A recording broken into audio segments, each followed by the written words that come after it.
what I know about her is that, yeah, what I should tell about her is that highly qualified personality, and she is in the Karnataka Mahila Daurjanya Virodhi Okkuta.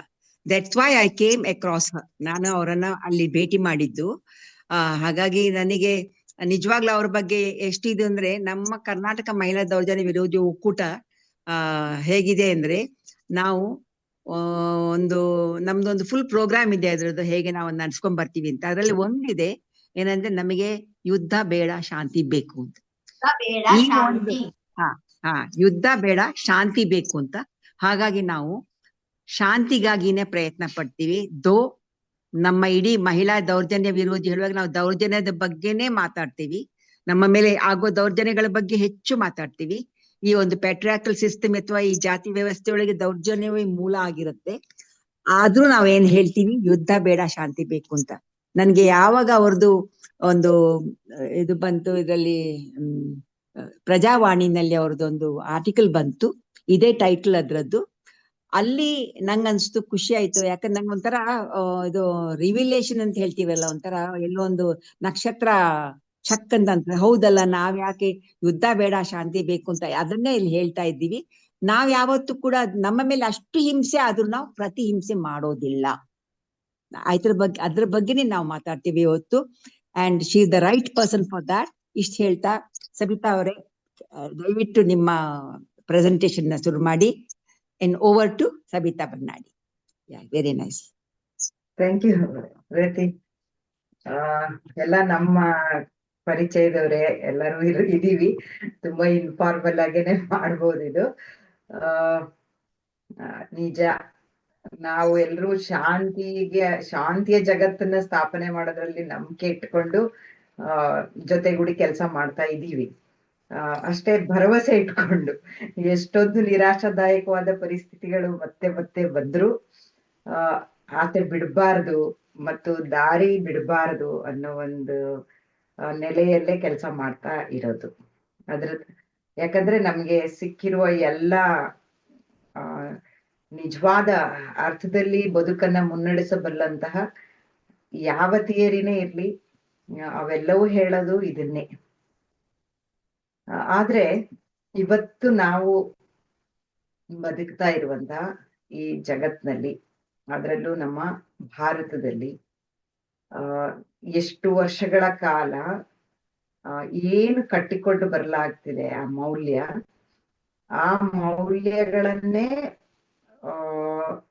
ಅದು ಮೌಲ್ಯವೇ ಅನ್ನೋ ರೀತಿಯಲ್ಲಿ ದಿಕ್ಕು ತಪ್ಪಿಸೋದಕ್ಕೆ ಬೇಕಾದ್ದೆಲ್ಲ ನಡೀತಾ ಇದೆ.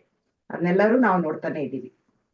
ಹಾಗಂತ ಎಷ್ಟು ದಿನಗಳ ಕಾಲ ಜನರಾದ್ರೂ ಆ ಒಂದು ಯಾವಾಗ್ಲೂ ಕುದಿಯಲ್ಲೇ ಇರುವಂತಹ ಬದುಕನ್ನ ಅಪ್ಪಿಕೊಳ್ಳಬಲ್ಲರು. ಯಾಕಂದ್ರೆ ವೈಯಕ್ತಿಕ ಬದುಕಿನ ಸಂಕಟಗಳೇ ಸಾವಿರ ಇರ್ತವೆ. ಏನೋ ಒಂದಿಷ್ಟು ಸ್ವಾತಂತ್ರ್ಯ ನಂತರದಲ್ಲಿ ಸಂವಿಧಾನದ ಮೂಲಕ ಮತ್ತು ಹೋರಾಟಗಳ ಮೂಲಕ, ನಿರಂತರ ಹೋರಾಟಗಳ ಮೂಲಕ, ಆ ಹೋರಾಟದಲ್ಲಿ ಯಾರು ಪಾಲ್ಗೊಂಡಿಲ್ವೋ ಅವರಿಗೂ ಕೂಡ ಅದರ ಒಂದು ಫಲ ಸಿಗ್ತಾ ಇರೋಂತಹ ಕಾಲದಲ್ಲಿ ನಾವು ಈ ಎಚ್ಚರನ ಮತ್ತೆ ಮತ್ತೆ ಇಟ್ಕೋಬೇಕಾಗತ್ತೆ ಅಂತ ಅನ್ಸತ್ತೆ. ಯಾಕಂದ್ರೆ ತಂತ್ರಜ್ಞಾನ ಅನ್ನೋದು ಆಳ್ತಾ ಇರೋಂತ ಕಾಲ ಇದು. ನಾವು ಅದರಿಂದ ತಪ್ಪಿಸ್ಕೊಳಕ್ ಆಗೋದಿಲ್ಲ. ಅಂದ್ರೆ ತಂತ್ರಜ್ಞಾನವನ್ನ ಯಾರು ಕೈವಶ ಮಾಡ್ಕೊಳ್ತಾರೋ, ಯಾರು ಅದನ್ನ ಬರೀ ಬಳಕೆ ಅಲ್ಲ, ತಮ್ಮ ಅಜೆಂಡಾಗಳನ್ನ ಫುಲ್ಫಿಲ್ ಮಾಡ್ಕೊಳಕ್ಕೆ ಅದನ್ನ ಬಹಳ ಸಮರ್ಥವಾಗಿ ಬಳಸ್ತಾರೋ, ಅದರ ಮೇಲೆ ಯಜಮಾನಿಕೆಯನ್ನ ಸಾಧಿಸ್ತಾರೋ, ಅವರು ಆಳ್ತಾ ಹೋಗ್ತಾರೆ. ಹಾಗಾಗಿ ನಾವು ಬರೀ ಬಳಕೆ ಮಾಡ್ತಾ ಇರೋದಿಲ್ಲ ತಂತ್ರಜ್ಞಾನದ ಮೂಲಕ ನಾವು ಅಧೀನತೆಗೆ ಒಳಗಾಗ್ತಾ ಹೋಗ್ತಿದೀವಿ. ನಮಗೆ ಅದು ಮೇಲ್ನೋಟ ಕಾಣಿಸ್ತಾ ಇರೋದಿಲ್ಲ. ಈ ತಂತ್ರಜ್ಞಾನ ಅನ್ನೋದು ನಮ್ಗೆ ಗೊತ್ತಿಲ್ಲದಂತೆ, ನಮ್ಮ ಕಣ್ಣಿಗೆ ಕಾಣದಂತೆ ಮಾಡ್ತಾ ಇರೋದು ಏನು ಅಂತಂದ್ರೆ, ಅದು ನನ್ನ ತುಂಬಾ ಕಾಡಿರೋ ವಿಷಯ ಕೂಡ. ಈಗೇನು ಈ ಹೋದ ವಾರದ ಅಥವಾ ಈಗ ಒಂದು 3-4 ದಿವಸಗಳ ಹಿಂದಿನ ನನಗೆ ನೆನಪೋಗಿದೆ. ನನ್ನ ಲೇಖನ ಅದರಲ್ಲಿ ಏನು ಬರೆಯೋಕ್ ನಾನು ಪ್ರಯತ್ನ ಮಾಡಿದ್ದೀನಲ್ಲ, ಅಲ್ಲೂ ಇದನ್ನ ನಾನು ಹೇಳಿದ್ದೀನಿ. ಅಂದ್ರೆ ಈ ತಂತ್ರಜ್ಞಾನದ ಮೂಲಕ ಏನನ್ನ ಮಾಡ್ಬಿಟ್ಟಿದ್ದಾರೆ, ಈಗಾಗಲೇ ಮಾಡಿದ್ದಾರೆ ಅಂತಂದ್ರೆ ಅದು ಕಾಮ, ಮದ, ಮತ್ಸರ. ಇವುಗಳು ಮೌಲ್ಯಗಳು ಅನ್ನೋದನ್ನ ದಾಟಿಸ್ತಾ ಇದ್ದಾರೆ ಅಂತ. ಮೌಲ್ಯಗಳು ಅಂತಂದ್ರೆ ಯಾವ ರೀತಿಯಲ್ಲಿ ಮೌಲ್ಯಗಳು ಅಂತ ದಾಟಿಸಿದ್ದಾರೆ ಅಂತಂದ್ರೆ, ಇಲ್ಲಿ ಯಾವಾಗ್ಲೂ ಒಂದ್ ಕ್ಲಾಶ್ ಇರುತ್ತೆ ನೋಡಿ.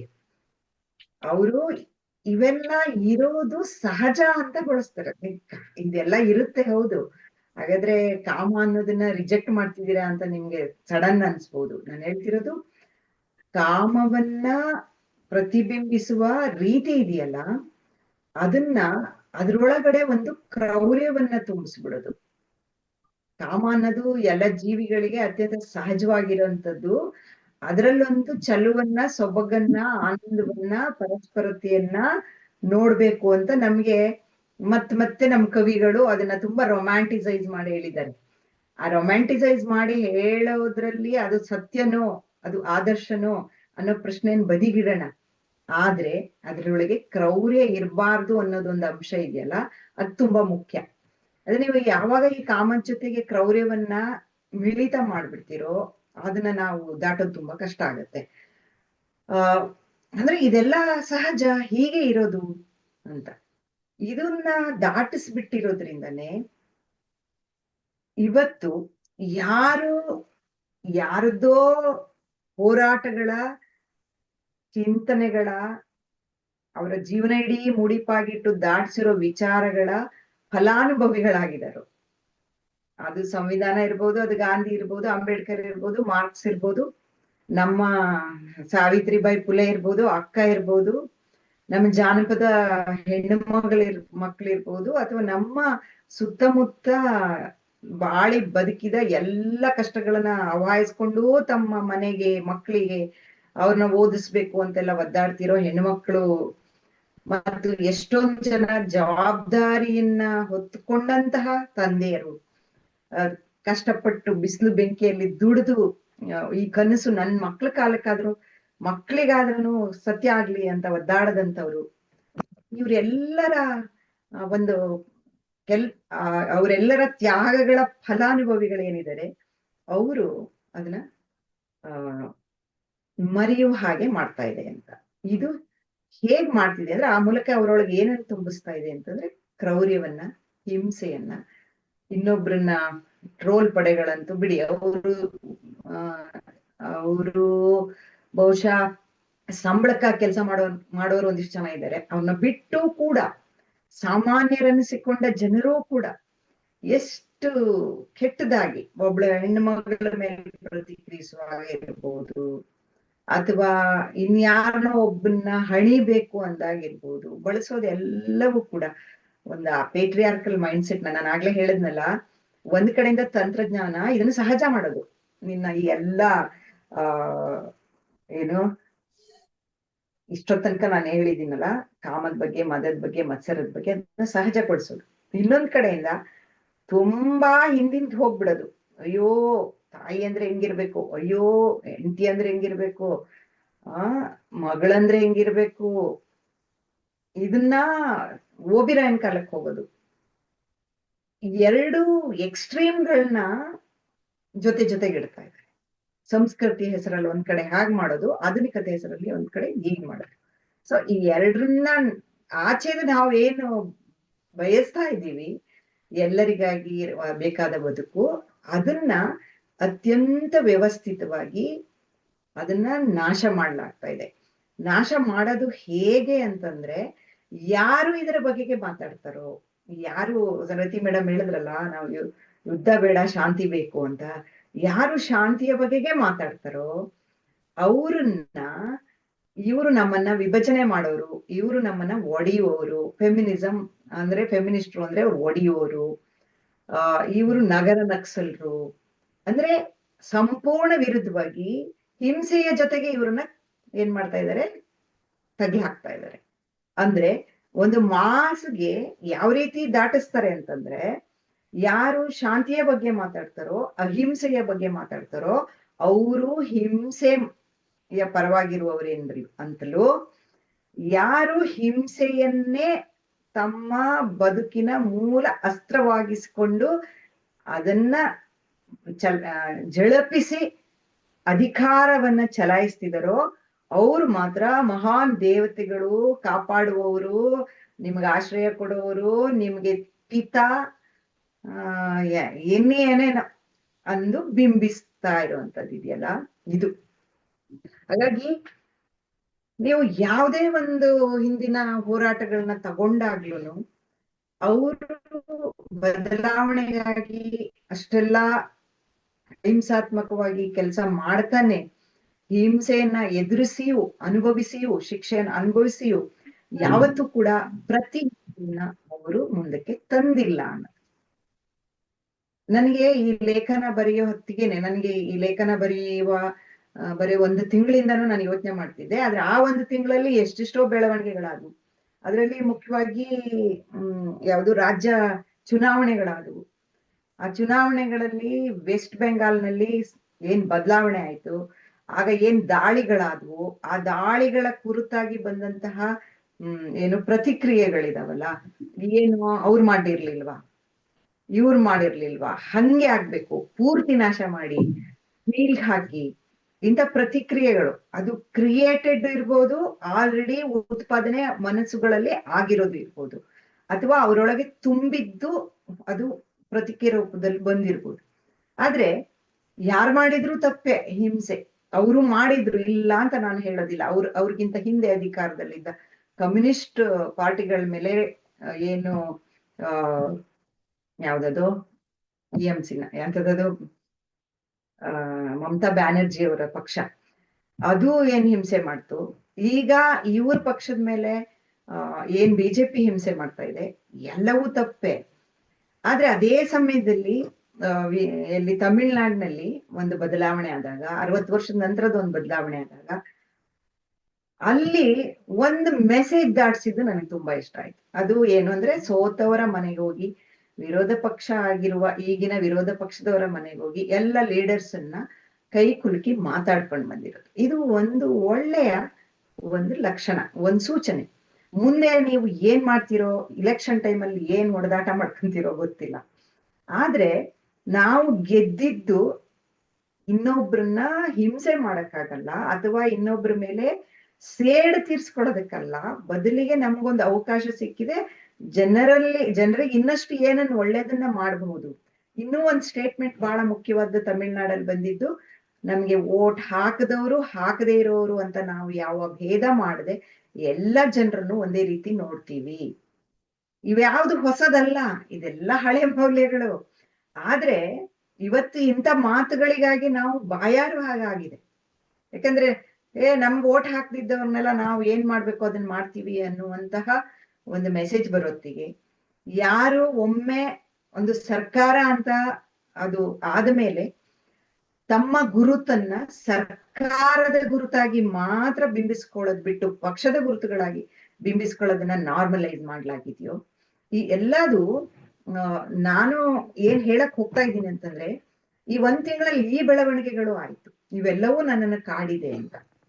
ಮತ್ತು ಒಂದ್ ಕಡೆಯಿಂದ ಬೇಸರವೂ, ಇನ್ನೊಂದ್ ಕಡೆಯಿಂದ ಭರವಸೆಯೂ, ಎರಡು ಕೂಡ ನನ್ನನ್ನ ಆ ಎರಡು ಭಾವನೆಗಳು ಕೂಡ ನನ್ನಲ್ಲಿ ಇದೆ. ಮತ್ತು ನಾನು ಯಾವತ್ತೂ ಭರವಸೆ ಬಿಡುವವಳು ಅಲ್ಲ.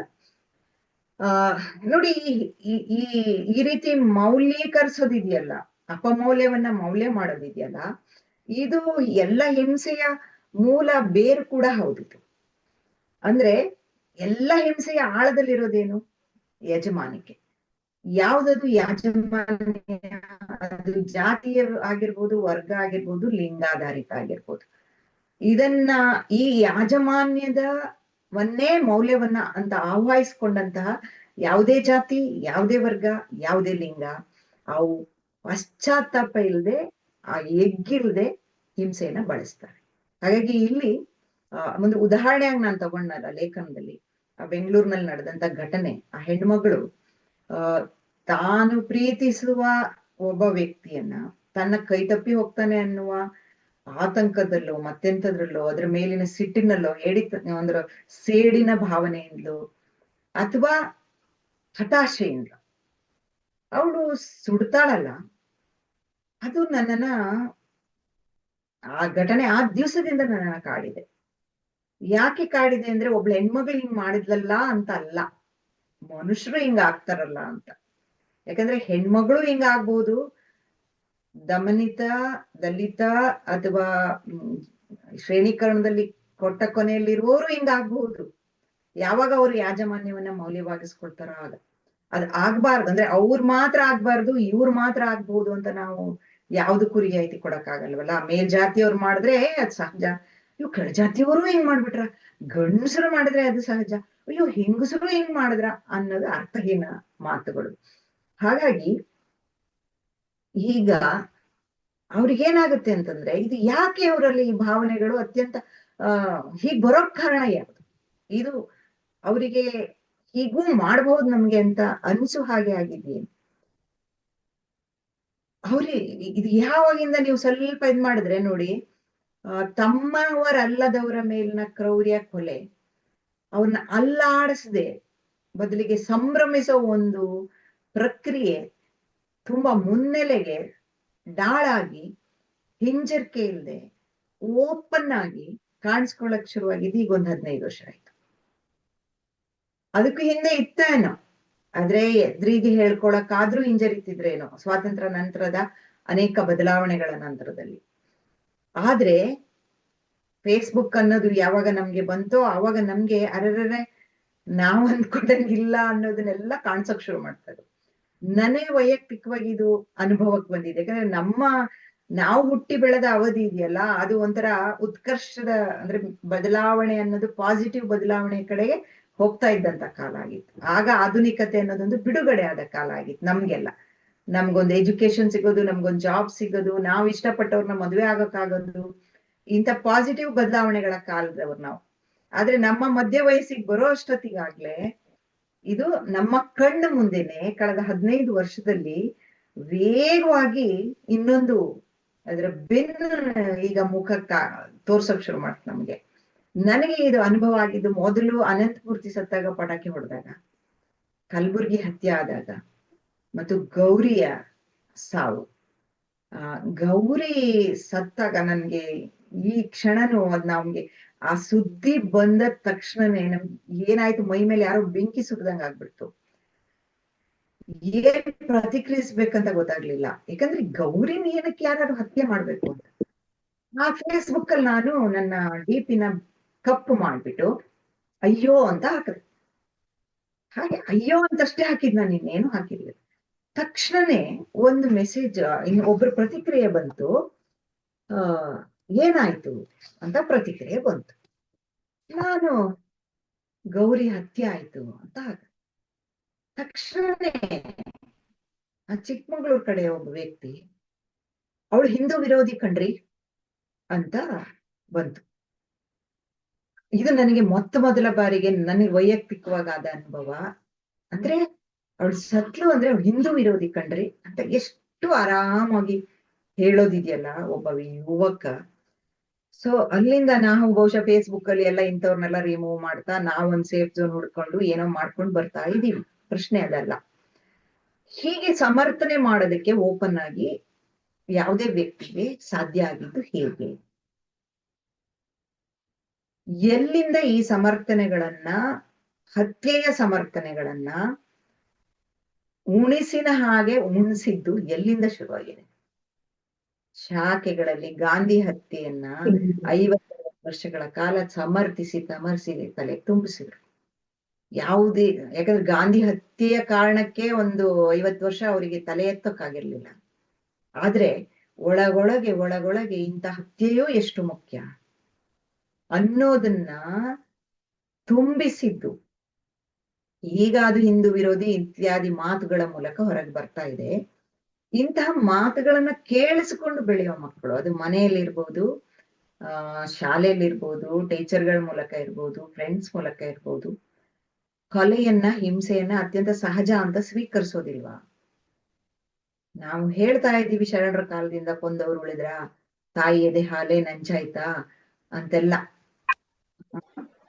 ಆದ್ರೆ ಇದನ್ನ ನಾವು ಮರೆತ ಬುಕ್ಕಲ್ಲಿ ಹೊಟ್ಟಿದಲ್ಲಿ ಮಾತ್ರ ಇರುತ್ತೆ. ಅನ್ನೋದು ಪಠ್ಯ ಅನ್ನೋದು ಯಾವ್ದೋ ನಮ್ಗೆ ಸಂಬಂಧ ಇಲ್ಲದ ವಿಷಯದ ತರದಲ್ಲಿ ಪಠ್ಯಗಳಾಗ್ತಾ ಇದಾವೆ ಇವತ್ತು ಇಂಥದ್ದೆಲ್ಲ. ಹಾಗಾಗಿ ಇದನ್ನ ಯಾಕಂದ್ರೆ ಪಠ್ಯವನ್ನ ಪಾಠ ಮಾಡುವಂತ ಟೀಚರ್ಸ್ಗೆನೆ ಇದ್ರಲ್ಲಿ ನಂಬಿಕೆ ಇರಲ್ಲ. ಇದೆಲ್ಲ ಪಾಠ ಮಾಡಕ್ ಕಣ್ರಿ, ಇದೆಲ್ಲ ಪ್ರಬಂಧ ಬರೆಯಕ್ ಕಣ್ರಿ ಅಂತಾನೆ ಹೇಳುವಂತ ಟೀಚರ್ಸ್ ಇದಾರೆ ಈಗ. ಹಾಗಾಗಿ ಬೆಂಗಳೂರು ಹುಡುಗಿಯ ವರ್ತನೆ ಇದೆಯಲ್ಲ, ಅದು ಈಗ ಅವಳು ಹಾಗೆ ಮಾಡ್ದಾಗ ಮಾತ್ರ ಅರ್ಥ ಆಗಲ್ಲ ಇವ್ರಿಗೆ, ಏನ್ರಿ ಇದು ಅಂತ. ಆಗ ಏನ್ ಮಾಡ್ತಾರೆ, ಮತ್ತೆ ರಿಸ್ಟ್ರಿಕ್ಷನ್ ಮಾಡಕ್ ಶುರು ಮಾಡ್ತಾರೆ. ಇವ್ರಿಗೆಲ್ಲ ಸ್ವಾತಂತ್ರ್ಯ ಸಿಕ್ಕರೆ ಹೀಗೆ. ಈ ಕಾರಣಕ್ಕೆ ನಾನ್ ಹೇಳ್ತಾ ಇರೋದು, ಯಾವುದೇ ಬಿಡುಗಡೆ ಕೂಡ ಪ್ರತಿಹಿಂಸೆಯನ್ನ ಒಳಗೊಂಡಿರಬಾರದು. ಎರಡು ಕಾರಣಕ್ಕೆ. ಒಂದು, ನಮ್ಗೆ ಹಿಂಸೆ ನಂಬಿಕೆ ಇಲ್ಲ, ಒಂದು ಬಹಳ ಮುಖ್ಯವಾದ್ದು, ಅದು ಒಂದೇ ಸಾಕು. ಆದ್ರೆ ಇಂಥ ಸನ್ನಿವೇಶದಲ್ಲಿ ಯಾರು ಬಿಡುಗಡೆಯನ್ನ ಬೇರೆಯವರ ಹೋರಾಟದ ಫಲವಾಗಿ ಪಡೆದುಕೊಂಡವರೂ ಕೂಡ ಹಿಂಸೆಯ ದಾರಿಯನ್ನ ತುಳಿದಾಗ ಅದು 1, 2, 4 ಇನ್ಸಿಡೆಂಟ್ ಸಾಕಾಗ್ಬಿಡತ್ತೆ ಇವ್ರಿಗೆ ರಿಸ್ಟ್ರಿಕ್ಷನ್ ಗಳನ್ನ ಸಮರ್ಥಿಸೋದಕ್ಕೆ. ಈಗ ನಮ್ ದೇಶದಲ್ಲೇ ನೋಡಿ ನೀವು, ಹಿಂಸೆ ಮೂಲಕದ ಯಾವ ಮೂಮೆಂಟ್ ಕೂಡ ಸಕ್ಸಸ್ ಆಗಿಲ್ಲ. ಅವ್ರು ಬಹಳ ಜೀವನೇ ಕಳ್ಕೊಂಡಿರ್ಬೋದು. ಈಗ ನಕ್ಸಲ್ ಮೂವ್ಮೆಂಟ್ನೇ ನೋಡೋಣ, ಎಲ್ಲಿಯೂ ಕೂಡ ನಕ್ಸಲರಿಗೆ ಒಂದಿಡೀ ಸಮುದಾಯವನ್ನ ಸಂಪೂರ್ಣ ಬಿಡುಗಡೆಗೊಳಿಸೋದಕ್ಕೆ ಇದರಲ್ಲಿ ಅವರು ಸಂಪೂರ್ಣ ಸಕ್ಸಸ್ ಆಗಿಲ್ಲ. ಚೂರ್ಪಾರ್ ಬದಲಾವಣೆ ಆಗಿರ್ಬೋದು, ಭಯ ಭೀತಿ ಹುಟ್ಟಿಸಿ ಇನ್ನೇನೋ ಆಗಿರ್ಬೋದು. ಆದ್ರೆ ಇದಕ್ಕಿಂತ ದೊಡ್ಡ ಕ್ರಾಂತಿ, ನನ್ ಕರ್ನಾಟಕನ ಸೀಮಿತವಾಗಿ ಇಟ್ಕೊಂಡು ಹೇಳೋದಂದ್ರೆ, ಇದಕ್ಕಿಂತ ದೊಡ್ಡ ಕ್ರಾಂತಿಕಾರಕ ಬದಲಾವಣೆ ಆಗಿದ್ದು ನಮ್ಗೆ ಯಾರು ಅಷ್ಟು ಗಮನಿಸಿಲ್ಲ. ಅದು ಉಚಿತ ಅಕ್ಕಿ ಕೊಡಕ್ ಶುರು ಮಾಡಿದ್ಮೇಲೆ 1213ನೇ ಇಸ್ವಿಯಿಂದ ಏನ್ ಉಚಿತ ಅಕ್ಕಿ ಕೊಟ್ರಲ್ಲ, ನೀವು ಬೇಕಾದ್ರೆ ನಾನು ಹೇಳಿದ ಇವತ್ತಿಂದ ಈ ದಿನದಿಂದ ವಾಪಸ್ ತಿರುಗಿ ನೋಡಿ, ಕರ್ನಾಟಕದಲ್ಲಿ ನಕ್ಸಲ್ ಚಳುವಳಿ ಅಥವಾ ನಕ್ಸಲರ ಹೋರಾಟ ಏನಿದೆ ಅದು ಯಾವಾಗಿಂದ ಕಡಿಮೆ ಆಗ್ತಾ ಬಂತು, ಯಾವಾಗ ಅದರ ಅವಶ್ಯಕತೆ ಕಡಿಮೆ ಆಗ್ತಾ ಬಂತು ಅಂತ ನೋಡಿದಾಗ, ಹೌದು ಗೌರಿ ಅಂತವರು ಸೇರ್ಕೊಂಡು ತುಂಬಾ ಜನ ಅವ್ರನ್ನ ಮೇನ್ ಸ್ಟ್ರೀಮ್ ಅನ್ನೋ ಪದನೇ ತಪ್ಪು, ಅವ್ರನ್ನ ವಾಪಸ್ ಕಾಡಿನಿಂದ ನಾಡಿಗೆ ತಂದಿರ್ಬಹುದು, ಎಲ್ಲ ಆಗಿರ್ಬೋದು, ಅವರಿಗೆ ಪುನರ್ವಸತಿ ಇತ್ಯಾದಿ ಇತ್ಯಾದಿ ಏನೇನೇನೋ ನಡೆದಿರ್ಬಹುದು. ಆದ್ರೆ ಹಸಿವು ಅನ್ನೋದಿದೆಯಲ್ಲ, ಆ ಹಸಿವು ಮತ್ತು ಹಿಂಸೆಗಿರೋ ಸಂಬಂಧ, ಹಸಿವನ್ನ ನೀವು ನೀಗಿಸಿದಾಗ ಹಿಂಸೆ ಅವಶ್ಯಕತೆ ಇಲ್ಲದೆ ಇರೋದು ಒಂದು, ಇನ್ನೊಂದು ಅತಿಯಾದಾಗ ಹಿಂಸೆ ಮರುಕಳಿಸೋದೊಂದು, ಅತಿಯಾದ ಸವಲತ್ತುಗಳಿಂದ ಹಿಂಸೆ ಮರುಕಳಿಸೋದು, 2 ಅಂಶಗಳಿದಾವೆ. ಆದ್ರೆ ನೋಡಿ, ನಾನು ಅವಾಗಿಂದನೂ ಹೇಳ್ತಾ ಇದ್ದೆ, ಆ ನಂತರದಲ್ಲಿ ಕಡಿಮೆ ಆಗಿದೆ ಕರ್ನಾಟಕದಲ್ಲಿ. ಇದು ನನ್ನ ಮಾತು, ನಂದೊಂದು ಅಬ್ಸರ್ವೇಷನ್ ಅಷ್ಟೇ, ಅದನ್ನ ಒಪ್ಪಬೇಕಂತ ನಾ ಹೇಳಲ್ಲ, ಅಥವಾ ಅದ್ರ ಬಗೆಗೆ ಬೇರೆಯವ್ರ ಅಭಿಪ್ರಾಯ ಇದ್ರೆ ಅದನ್ನ ನಾನು ಕೇಳ್ಕೊಂಡು ನಾನು ಕಲಿಕೆ ಮಾಡ್ಬೋದು. ಅದ್ರ ನನಗೆ ಅವತ್ತಿಂದನೂ ಅನಿಸ್ತಾ ಇದೆ, ಅದು ಮಾಡಿರೋ ಕ್ರಾಂತಿ ನಮಗೆ ಕಣ್ಣಿಗೆ ಕಾಣಿಸ್ತಿಲ್ಲ ಅಂತ. ಅಷ್ಟಾದ್ಮೇಲೂ ಸೋತಿದ್ರು ಇವರು ಇಲೆಕ್ಷನ್ ನಲ್ಲಿ ಕಾಂಗ್ರೆಸ್ನವರು. ಆದ್ರೆ ನನ್ಗೆ ಅದು ಯಾಕೆ ಮುಖ್ಯ ಅನ್ಸುತ್ತೆ ಅಂತಂದ್ರೆ, ರಾಜಕೀಯ ಲಾಭ ಇತ್ಯಾದಿ ನಾ ಬದಿಗಿಡ್ರಿ, ಆದ್ರೆ ಆ ದಾರಿ ಇದೆಯಲ್ಲ, ಅದು ಹಂಚಿಕೊಳ್ಳುವ ದಾರಿ, ಉಣಿಸುವ ದಾರಿ, ಇನ್ನೊಬ್ಬರನ್ನ ಸಹಾನುಭೂತಿಯಿಂದ ನೋಡೋದಾರಿ. ತುಂಬಾ ಜನಕ್ಕೆ ಅಸಹನೆ ಆಯ್ತು, ಈಗ್ಲೂ ಇದೆ, ಕೆಲಸ ಮಾಡಲ್ಲ, ಅದು ಇದು ಏನೇನೋ ಹೇಳ್ತಾರೆ. ಅಷ್ಟಾಗಿ ಜನರಲ್ಲಿ ಆ ಹಂಚಿಕೊಳ್ಳುವ ದಾರಿ ಇದೆಯಲ್ಲ, ಅದು ಪರಸ್ಪರತೆಯನ್ನ ಮಾಡಿದಷ್ಟು ಬೇರೆದು ಮಾಡೋದಕ್ಕೆ ಆಗೋದಿಲ್ಲ. ಹಾಗಾಗಿ ಆ ಸಮಯದಲ್ಲಿ ನನಗನ್ಸಿದ್ದು, ಕರ್ನಾಟಕದಲ್ಲಿ ನಕ್ಸಲರಾಗಿ ಬೇರೆಯವ್ರನ್ನ ಕೊಂದು ತಾವು ಸತ್ತು ಈ ಲಿಂಕ್ ಚೈನ್ ಏನಿದೆ ಆ ಚೈನ್ ಕತ್ತರಿಸೋಗಿದೆ ಅಂತ. ಮತ್ತೆ ಬಿಡುಗಡೆಯ, ಹೊರೆಯುವ, ಆಶ್ರಯ ನೀಡುವ, ಪ್ರೀತಿ ನೀಡುವ ಮೂಲಕ, ಅದನ್ನ ಹಂಚುವ ಮೂಲಕ ನಾವೇನ್ ಮಾಡ್ಬೇಕಂತಂದ್ರೆ ಅದನ್ನ ಮುಂದುವರ್ಸ್ಬೇಕು. ಆ ಮೆಥಡ್ ಅನ್ನ, ಆ ದಾರಿ ಮುಂದುವರ್ಸ್ಬೇಕು. ಅದ್ ಬಿಟ್ಟು ಪುನಃ ಬಿಡದಿ ಟೌನ್ಶಿಪ್ಪಿಗೆ ನಾವು ಏನ್ ಮಾಡಿದ್ರು ಬಿಡಲ್ಲ, ನಾವು ಮಾಡೇ ಮಾಡ್ತೀವಿ ಅಂತೆಲ್ಲ ಅಂದ್ರೆ ಮತ್ತದ್ ಹಿಂಸೆ ದಾರಿನೇ. ಹಾಗಾಗಿ ನಾವು ಈ ಫೆಮಿನಿಸಂ ಮೂಲಕ ನೋಡೋದಾದ್ರೆ, ಅಥವಾ ಇಡೀ ಒಂದು ಬೆಳವಣಿಗೆಯನ್ನ ನೋಡಿದ್ರೆ, ಮತ್ತೆ ಟೈಮ್ ಆದ್ರೆ ಒಂಚೂರು ನೆನ್ಪು ಮಾಡಿ, ಅಲ್ಲೂ ಅಷ್ಟೇ ನೋಡಿ, ಎಲ್ಲೂ ಕೂಡ ಹಿಂಸೆಯನ್ನೇ ಮುಂದಕ್ಕೆ ತಂದಿಲ್ಲ. ಹೌದು, ಆರಂಭದಲ್ಲಿ ಒಂದು ಉಗ್ರ ಪ್ರತಿಪಾದನೆ ಕಂಡಿರ್ಬೋದು, ನಿರಾಕರಣೆನೂ ಕಂಡಿರ್ಬಹುದು. ಆದ್ರೆ ಕೇವಲ ಹೆಣ್ಣಲ್ಲ, ಹೆಣ್ಣುಗಳು ಇದಾರಲ್ಲ,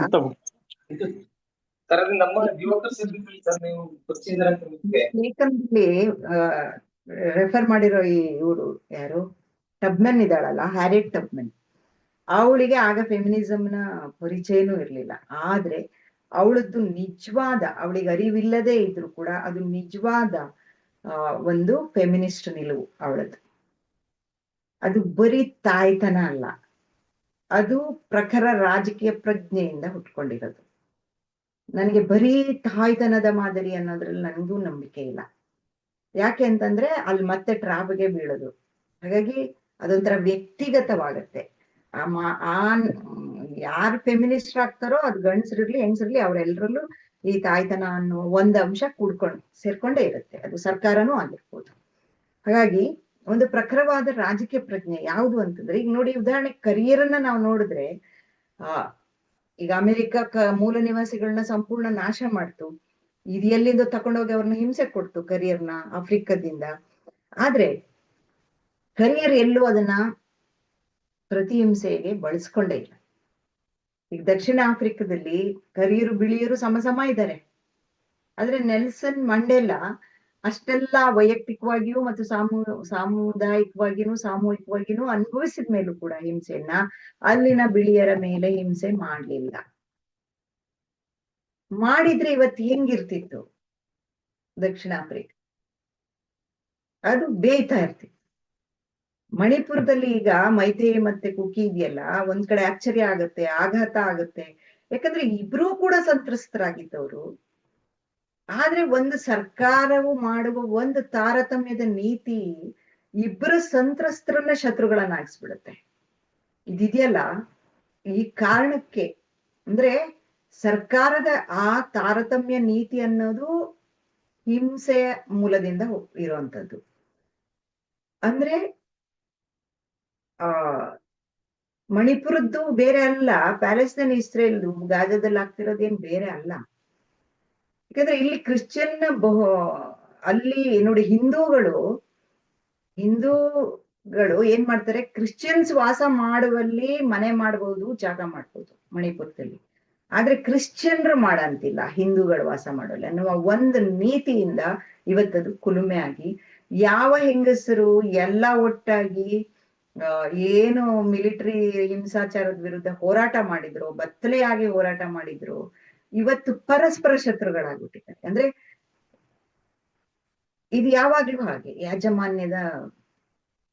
ಯಾಜಮಾನ್ಯ ಬೇಳೆ ಬೇಯಿಸ್ಕೊಳ್ಳೋದು ಇದೇ ಬೆಂಕಿಯಲ್ಲೇನೆ. ಇಂಥ ಬೆಂಕಿ ಇದ್ರೆ ಮಾತ್ರ ಅವರು ಅನುಭವಿಸಕ್ಕಾಗೋದು ಅಂತ. ಹಾಗಾಗಿನೇ ಇಲ್ಲಿ ಅಲ್ಲಿ ಮಣಿಪುರದ ಹುಡುಗಿ ಯಾಕಿನ್ನು ಬಂದಿಲ್ಲ, ಇಲ್ಲಿ ನೋಡಿ 2 ಮಕ್ಳು ಸತ್ರು ಅಂತ ವಿಡಿಯೋ ಓಡಾಡ್ತಾ ಇರೋ ಕಾಲದಲ್ಲಿ ನಮ್ಗೆ ಮೆಲೋಡಿ ಚಾಕ್ಲೇಟ್ ವಿಡಿಯೋ ಅದಕ್ಕಿಂತ ಹೆಚ್ಚು ವೈರಲ್ ಆಗಂತ ಸ್ಥಿತಿಯಲ್ಲಿ ಇದೀವಿ ನಾವು. ಅಲ್ಲಿ ಹೋಗಿ ಮೆಲೋಡಿ ಚಾಕ್ಲೇಟ್ ಸವಿತಾ ಇದ್ದಾರೆ. ಇಲ್ಲಿ ಆ ಹುಡುಗಿ ಯಾಕೆ ಬಂದಿಲ್ಲ ಅಂತ ಕೇಳ್ತಾ ಇದ್ದಾಳೆ. ಎಷ್ಟು ಸಾಯ್ಬೇಕು ನಾವಿನ್ನು ಅಂತ ಕೇಳ್ತಾ ಇದ್ದಾಳೆ. ಹಾಗಾಗಿ ನಮ್ಗೆ ಇವತ್ತು ಇದನ್ನ ನಾವು ಏನು ತಮಾಷೆಯಾಗಿ ಟೀಕೆ ಮಾಡುವಾಗ್ಲೂ ನಮ್ಗೆ ಆ ವಿಡಿಯೋ ಜೊತೆಗೆ ಈ ವಿಡಿಯೋ ಇಡ್ಬೇಕು ಅಂತ ಇನ್ನೂ ಅನ್ಸಿಲ್ಲ. ಅಷ್ಟರ ಮಟ್ಟಿಗೆ ನಮ್ಮ ಮನಸ್ಸುಗಳನ್ನ ಈ ಹಿಂಸಾತ್ಮಕ ರಾಜಕೀಯ ಅನ್ನೋದು ನಮ್ಮನ್ನ ಆತರ ಮಾಡ್ಬಿಡುತ್ತೆ. ಯಾವ ಸಂದರ್ಭದಲ್ಲಿ ಯಾವ್ದನ್ನ ನೆನಪಿಸ್ಕೋಬೇಕು ಅನ್ನೋದನ್ನು ಕೂಡ ನಮ್ಮಿಂದನೇ, ಅಂದ್ರೆ ಒಂದು ಸೂಕ್ಷ್ಮಮತಿಗಳಿಗೂ ಕೂಡ ಗೊತ್ತಾಗೋದಿಲ್ಲ. ಆ ರೀತಿಯಲ್ಲಿ ಅದು ನಮ್ಮೊಳಗೆ ಹಿಂಸೆಯನ್ನ ನಾರ್ಮಲೈಸ್ ಮಾಡ್ಬಿಡುತ್ತೆ. ಸಿಂಗಾಪುರದ ಮಾಡೆಲ್ಲೇ ಬೆಸ್ಟ್ ಮಾಡೆಲ್ ನನಗೆ ಗೊತ್ತಿರೋಂಥದ್ದು. ಅಂದ್ರೆ ಇಂಥ ಹಲವು ಜನಾಂಗಗಳು, ಹಲವು ಜಾತಿಗಳು, ಎಲ್ಲರೂ ಹಲವು ಭಾಷೆಗಳು ಎಲ್ಲರೂ ಇರುವಂತದ್ರಲ್ಲಿ ಪ್ರತಿ ಒಂದು ಏರಿಯಾದಲ್ಲೂ, ಪ್ರತಿ ಅಪಾರ್ಟ್ಮೆಂಟ್ ಅಲ್ಲೂ, ಪ್ರತಿ ವಾಸವ ಸ್ಥಳದಲ್ಲೂ ಎಲ್ಲರೂ ಇರ್ಬೇಕು, ಎಲ್ಲಾ ಜಾತಿಯವರು ಇರ್ಬೇಕು ಅಂತ ಮೊದಲಿಂದ ಅವನು ಮಾಡ್ಕೊಂಡ್ ಬಂದು ಹೇಗೆ ಒಂದು ಹೊಸ ಸಿಂಗಾಪುರನ ಕಟ್ಟಿದ್ನೋ, ಅದು ನೋಡಿ ಅಲ್ಲಿ ಯಾರಿಂದ ಏನಾಯ್ತು ಅನ್ನೋದ್ರ ಕಡೆಗೆ ಅವ್ರಿಗೆ ಇತಿಹಾಸಕ್ಕೆ ಹೋಗೋದೇ ಇಲ್ಲ. ಹಿಸ್ಟ್ರಿ ಬೇಕಾಗಿಲ್ಲ ಅಂತ ಹಿಸ್ಟ್ರಿ ನಮ್ಗೆ. ಹಿಂದಿನ ಹಿಂಸಾಚಾರದ ಹಿಸ್ಟ್ರಿಯನ್ನು ಮರಿಬೇಕು. ಈಗ ಎಲ್ರ ಜೊತೆಗಿರೋಣ. ಅದೇ ಇದು ಪ್ರತಿಹಿಂಸೆ ಇಲ್ಲದ ಬಿಡುಗಡೆ, ನಿಜವಾದ ಬಿಡುಗಡೆ. ಅದನ್ನ ನಾವು ಮಾಡಕ್ಕಾಗದೇ ಏನೂ ಇಲ್ಲ, ಬಹಳ ಸುಲಭವಾಗಿ ಮಾಡಬಹುದು. ಆದ್ರೆ ನಮ್ಮೆಲ್ಲ ಹೋರಾಟಗಳು ನಮ್ಮೇಲಿನ ಹಿಂಸೆಗೆ ವಿರುದ್ಧವಾದ, ಅಂದ್ರೆ ನಾವು ಮುಂದೆ ಹಿಂಸೆ ಮಾಡೋದಿಲ್ಲ, ಮತ್ತೆ ನಮ್ಮ ಅಹಿಂಸಾತ್ಮಕ ನ್ಯಾಯಬದ್ಧ ಡಿಮಾಂಡ್ಗಳನ್ನ ವಿಭಜನೆ ಮಾಡೋದು, ಒಡೆಯೋದು, ಹೋರಾಟಕ್ಕೆ ಪ್ರೇರೇಪಿಸೋದು, ಶಾಂತಿ ಕದಡೋದು ಅಂತೆಲ್ಲ ಪ್ರೊಪಗಾಂಡ ಮಾಡಲಾಗತ್ತೆ.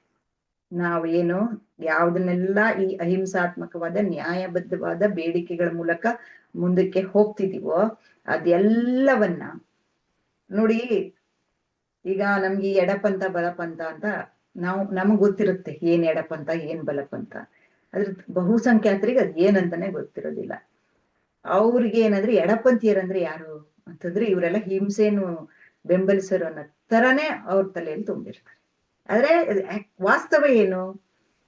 ವಾಸ್ತವ ಬಲಪಂಥ ಅನ್ನೋದು ಯಾವಾಗ್ಲೂ ಹಿಂಸೆಯನ್ನ ಆರಾಧಿಸ್ತಾ ಇರೋದು, ಯಾವಾಗ್ಲೂ ಹಿಂಸೆಯನ್ನ ಸಮರ್ಥಿಸೋದು, ಯಾವಾಗ್ಲೂ ಶ್ರೇಣೀಕರಣವನ್ನ ಸರಿ ಅಂತ ಹೇಳೋದು, ಅದಕ್ಕೆ 5 ಬೆರಳು ಸಮ ಇರೋದಿಲ್ಲ, ಅವ್ರಲ್ಲೇ ಇರ್ಬೇಕು ಇವ್ರಿಲ್ಲೇ ಇರ್ಬೇಕು ಅಂತ ಒಪ್ಸೋದು. ಆದ್ರೆ 5 ಬೆರಳು ಅನ್ನೋದು 5 ವೈವಿಧ್ಯ, ಅದು ತಾರತಮ್ಯ ಅಲ್ಲ, ಒಟ್ಟಾಗಿ ಸೇರಿ ಒಂದು ಕೆಲಸ ಮಾಡುವಾಗ ಜೊತೆಯಾಗಂಥದ್ದು ಅನ್ನೋದನ್ನ ನಾವ್ ಹೇಳ್ಕೊಡೋದಿಲ್ಲ. ಮತ್ತು ಅದನ್ನ ಗೌರವಿಸ್ಬೇಕು ಅನ್ನೋದನ್ನ ನಾವ್ ಹೇಳ್ಕೊಡೋದಿಲ್ಲ. ಅಂದ್ರೆ ಹೀಗೆ ತುಂಬಾ ನಾವೇನ್ ಸಾಮಾನ್ಯ ರಂಗ ಅವ್ರಿಗೆ ಈ ಸಿನಿಮಾದ ಮೂಲಕ ಮತ್ತೆ ಈಗಂತೂ ಬಿಡಿ ಯಾವ್ಯಾವ್ದ್ರ ಮೂಲಕ ವಾಟ್ಸಪ್ ಮತ್ತೊಂದು ಇನ್ನೊಂದು ಇನ್ಸ್ಟಾ ಪನ್ಸ್ಟಾ ಎಲ್ಲದ್ರ ಮೂಲಕ ಅವರಿಗೆ ಯಾರು ನಿಜವಾಗಿಯೂ ಹೊರ ಬಿಡುಗಡೆಯನ್ನು ಮಾತಾಡ್ತಿದಾರೋ ಅವ್ರನ್ನ ಹಿಂಸೆಯ ಪರ ಇರೋರು ಅಂತ ಬಿಂಬಿಸಲಾಗ್ತಿದೆ. ಹಾಗಾಗಿ ನಾವೀಗ ಮತ್ತೆ ಮತ್ತೆ ಧ್ವನಿ ಎತ್ತಿ ಹೇಳಬೇಕಾಗಿದೆ, ನಾವು ಹಿಂಸೆಯನ್ನ ಸಮರ್ಥಿಸುವುದೂ ಇಲ್ಲ ಮತ್ತು ಪ್ರತಿಹಿಂಸೆ ಮಾಡುವವರು ಅಲ್ಲ, ನಾವು ಮಾಡೂ ಇಲ್ಲ. ಇದುವರೆಗೂ ನಾವು ಮಾಡೂ ಇಲ್ಲ ಅನ್ನೋದನ್ನ ನಾವು ಮುನ್ನೆಲೆಗೆ ತರಬೇಕು. ಮತ್ತು ಎಚ್ಚರ ಮತ್ತು ಖಚಿತ ರಾಜಕೀಯ ಪ್ರಜ್ಞೆ ನಮ್ಗಿರ್ಬೇಕು. ನಾವು ಸುಮ್ಮನೆ ಇಮೋಷನಲ್ ಆಗೆಲ್ಲ ಹೇಳೋದ್ರಿಂದ ಏನು ಪ್ರಯೋಜನ ಇರಲ್ಲ ಅಂತ. ಯಾಕಂದ್ರೆ ನೋಡಿ, ನಿನ್ನೆ ಪ್ರಜಾವಾಣಿಯ ಸುದ್ದಿ ಇದೆಯಲ್ಲ, 1737 ಸಾವುಗಳು ಕೌಟುಂಬಿಕ ಹಿಂಸೆಯಿಂದ ಆಗಿದೆ, ವರದಕ್ಷಿಣೆಯಿಂದ ಆಗಿದೆ. ಇದು ಯಾವ ಮೀಡಿಯಾದಲ್ಲೂ ದೊಡ್ಡ ಬೆಂಕಿ ಹೊತ್ಕೊಂಡಿಲ್ಲ. ಅವ್ನ್ ಯಾರೋ ಒಂದು 30 ಪುಟ ಬರ್ದಿಟ್ಟು ಸತ್ನಲ್ಲ, ಅವ್ನ್ ಸಾಯ್ಬೇಕಂತ ನಾನು ಹೇಳಲ್ಲ. ಅವನು ಒಂದ್ ವ್ಯವಸ್ಥೆನೇ ಸಾಯಿಸ್ತಾ ಇದ್ದಾನೆ ಅನ್ಸುತ್ತೆ ನಂಗೆ. ಯಾಕೆ ಸಾಯ್ಬೇಕು ಅವನು? ಅವನಿಗೆ ಬದುಕೋಕ್ ಆಗೋದಿಲ್ವಾ? ಅದರಿಂದ ಹೊರಗ್ ಬಂದ್ ಬದುಕೋಕ್ ಆಗೋದಿಲ್ವಾ? ಅವನಿಗೆ ಬದುಕೋ ದಾರಿ ಹುಡ್ಕೊಳಕ್ ಆಗ್ತಿರ್ಲಿಲ್ವಾ? ಅವನಿಗೆ ಹಿಂಸೆಯನ್ನ ವಿರೋಧಿಸ್ಲಿ ಅವನು ಒಂದ್ ವೇಳೆ ಆಗಿದ್ರೆ. ಆದ್ರೆ ಅವನೊಬ್ಬ ಸತ್ತ ಅಂತ ಏನ್ ಮೀಡಿಯಾಗಳಲ್ಲಿ ಎಷ್ಟು ದಿವಸ ಚರ್ಚೆ ಮಾಡಿದ್ರು? ಅಲ್ಲಿ ಯಾರೋ ಒಬ್ಳು ಗಂಡನ್ ಕೊಂದ್ಲು ಪ್ರೇಮಿ ಜೊತೆಗೆ ಸೇರ್ಕೊಂಡು, ಸರಿ ಇದೆಲ್ಲ ಯಾಕಾಯ್ತು ಅಂತ ಚರ್ಚೆ ಯಾರು ಮಾಡಲ್ವಲ್ಲ. ಅವನು ಸಾಯ್ಬಾರ್ದಾಗಿತ್ತು, ಅವಳು ಯಾರೋ ಗಂಡನ್ನು ಕೊಲ್ಬಾರ್ದಾಗಿತ್ತು. ಇದ್ಯಾವುದು ನಾವು ಒಪ್ಪೋದಿಲ್ಲ. ಆದ್ರೆ ಅಥವಾ ಇದು ಒಂದೋ ಎರಡೋ ವಿರಳ ಆದ್ರಿಂದ ಅದು ನಿರ್ಲಕ್ಷ್ಯಕ್ಕೆ ಯೋಗ್ಯ ಅಂತಾನೂ ನಾನು ಹೇಳೋದಿಲ್ಲ. ಆದ್ರೆ ಸಾವಿರಾರು ಹತ್ಯೆಗಳು ಯಾಕೆ ನಿರ್ಲಕ್ಷ್ಯಕ್ಕೊಳಗಾಗ್ತಾ ಇದೆ? ಯಾಕೆ ಸಾವು ಸಾಮಾನ್ಯ ಅಂತ ಅನ್ಸುತ್ತೆ? ಅಲ್ಲಿ ಯಾಕೆ ಗಾಬರಿಗೊಂಡ್ಬಿಡ್ತಾರೆ ಒಂದೇ ಸಲ? ಅಂದ್ರೆ ಆ ಲಕ್ಷಾಂತರ ಸಾವುಗಳನ್ನ ಈಗ ಇದು 24ನೇ ಇಸ್ವಿದು 1000 ಗಟ್ಲೆ, ಇದುವರೆಗಿದು ಲಕ್ಷಾಂತರ ಸಾವುಗಳಿದಾವಲ್ಲ, ಲಕ್ಷಾಂತರನೋ ಕೋಟ್ಯಾಂತರ ಯಾರಿಗ್ ಗೊತ್ತು, ಇಡೀ ಜಗತ್ ಸೇರ್ಸಿದ್ರೆ ಕೋಟ್ಯಾಂತರ ಇರ್ಬೋದು. ಇದನ್ನ ನಿರ್ಲಕ್ಷಿಸಿದ್ರಲ್ಲ, ಅದರ ಫಲವೇ ಇವತ್ತು ಅವನ ಸಾವು ಆಗ್ತಾ ಇದೆ. ಅಷ್ಟು ತಲೆ ಇಲ್ಲ ನಮ್ಗೆ. ಅದನ್ನ ನಿರ್ಲಕ್ಷಿಸದೇ ಇದ್ರೆ ಅವನ ಸಾವು ಯಾಕಾಗತ್ತೆ?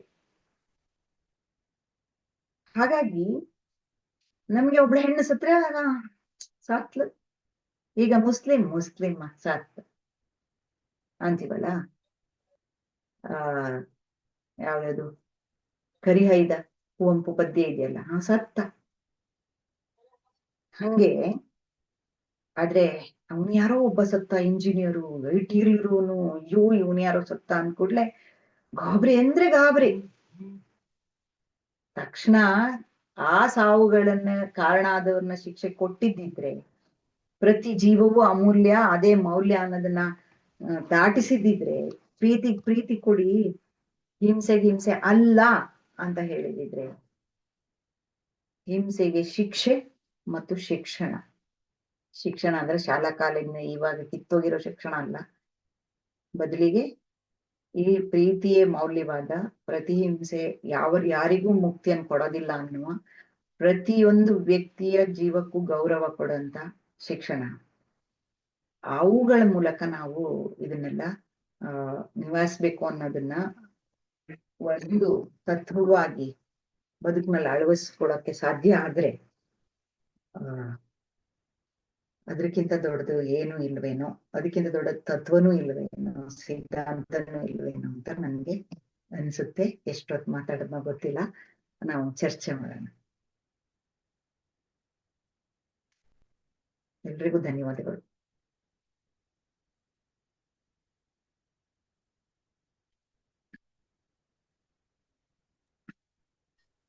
ಸಬಿತಾ, ನೀವು ತುಂಬಾ ಚೆನ್ನಾಗಿ ಮಾತಾಡಿದ್ರಿ.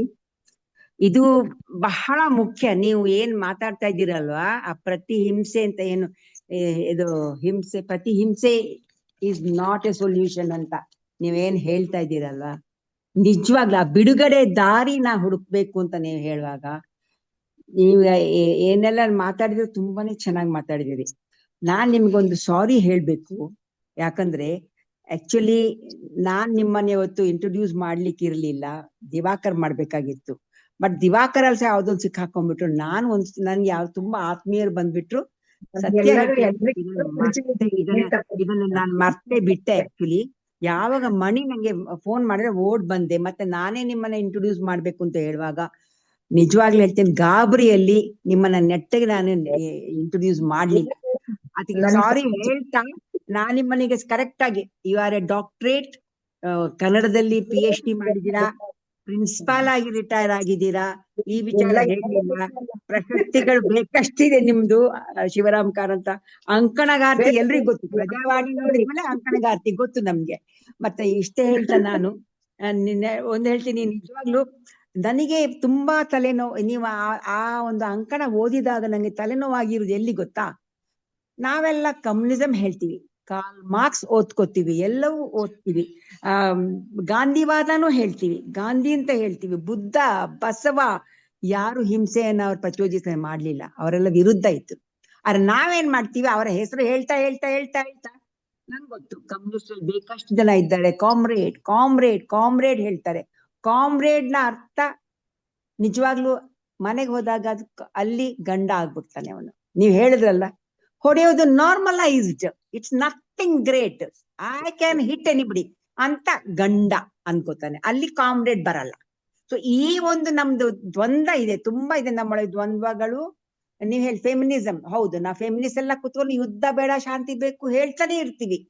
ನಮ್ಮ ಲೈಫಲ್ಲಿ ನಾವು ಫೈಟ್ ಮಾಡಿದೀವಿ ಅದನ್ನೆಲ್ಲ. ಆದ್ರೆ ನೀವ್ ಹೇಳ್ದಂಗೆ ನಮ್ಮನೇಲಿ ಈಗ ಅರ್ಬನ್ ನಕ್ಸಲ್ ಹೇಳ್ತಾರೆ, ಅವ್ರು ಹೇಳೋ ಇದು ತುಂಬಾ ನೀವು ಚೆನ್ನಾಗಿ ಅದನ್ನ ನಮಗೆ ಎಕ್ಸ್ಪ್ಲೇನ್ ಮಾಡಿದೀರಾ.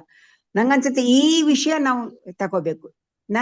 ನಾನ್ ಕಾಮ್ರೇಡ್ ಆಗಿ will I allow one lower ಜಾತಿ ಒಬ್ಬ ಬಡವನ ಮನೆಗೆ ಎಂಟ್ರಿ ಕೊಡ್ತೀನಾ? ಈ ಪ್ರಶ್ನೆ ನಮ್ಮಲ್ಲಿ ನಾವು ಕೇಳ್ಕೊಬೇಕಾಗತ್ತೆ. ತುಂಬಾ ಇದೆ ಪ್ರಶ್ನೆಗಳು. ಇಷ್ಟ ಹೇಳ್ತಾ ತುಂಬಾ ಥ್ಯಾಂಕ್ಸ್ ಸಬಿತಾ, ನಿಮಗೆ ನಿಜವಾಗ್ಲೂ ರಿಯಲಿ ಗ್ರೇಟ್, ಥ್ಯಾಂಕ್ ಯು. ಇನ್ನು ಕ್ವಶನ್ ಆನ್ಸರ್ಗೆ ಓಪನ್ ಆಗಿದೆ, ದಯವಿಟ್ಟು ಎಲ್ರು ಕ್ವಶನ್ ಕೇಳಿ ಇದ್ರ ವಿಷಯದಲ್ಲಿ ಮಾತಾಡೋಣ, ಒಟ್ಟಾಗಿ ಮಾತಾಡೋಣ. Thank you.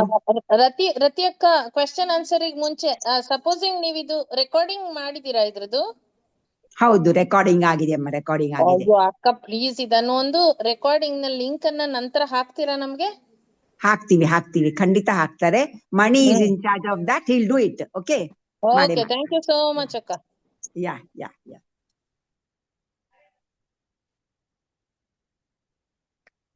ಪ್ರಶ್ನೆಗಳು ಅನ್ಮ್ಯೂಟ್ ಮಾಡ್ಕೊಂಡು ಮಾತಾಡಿಯಪ್ಪ. ಹಲೋ, ನಾನ್ ರೇಷ್ಮಾ ಮೇಡಮ್, ನಮಸ್ತೆ.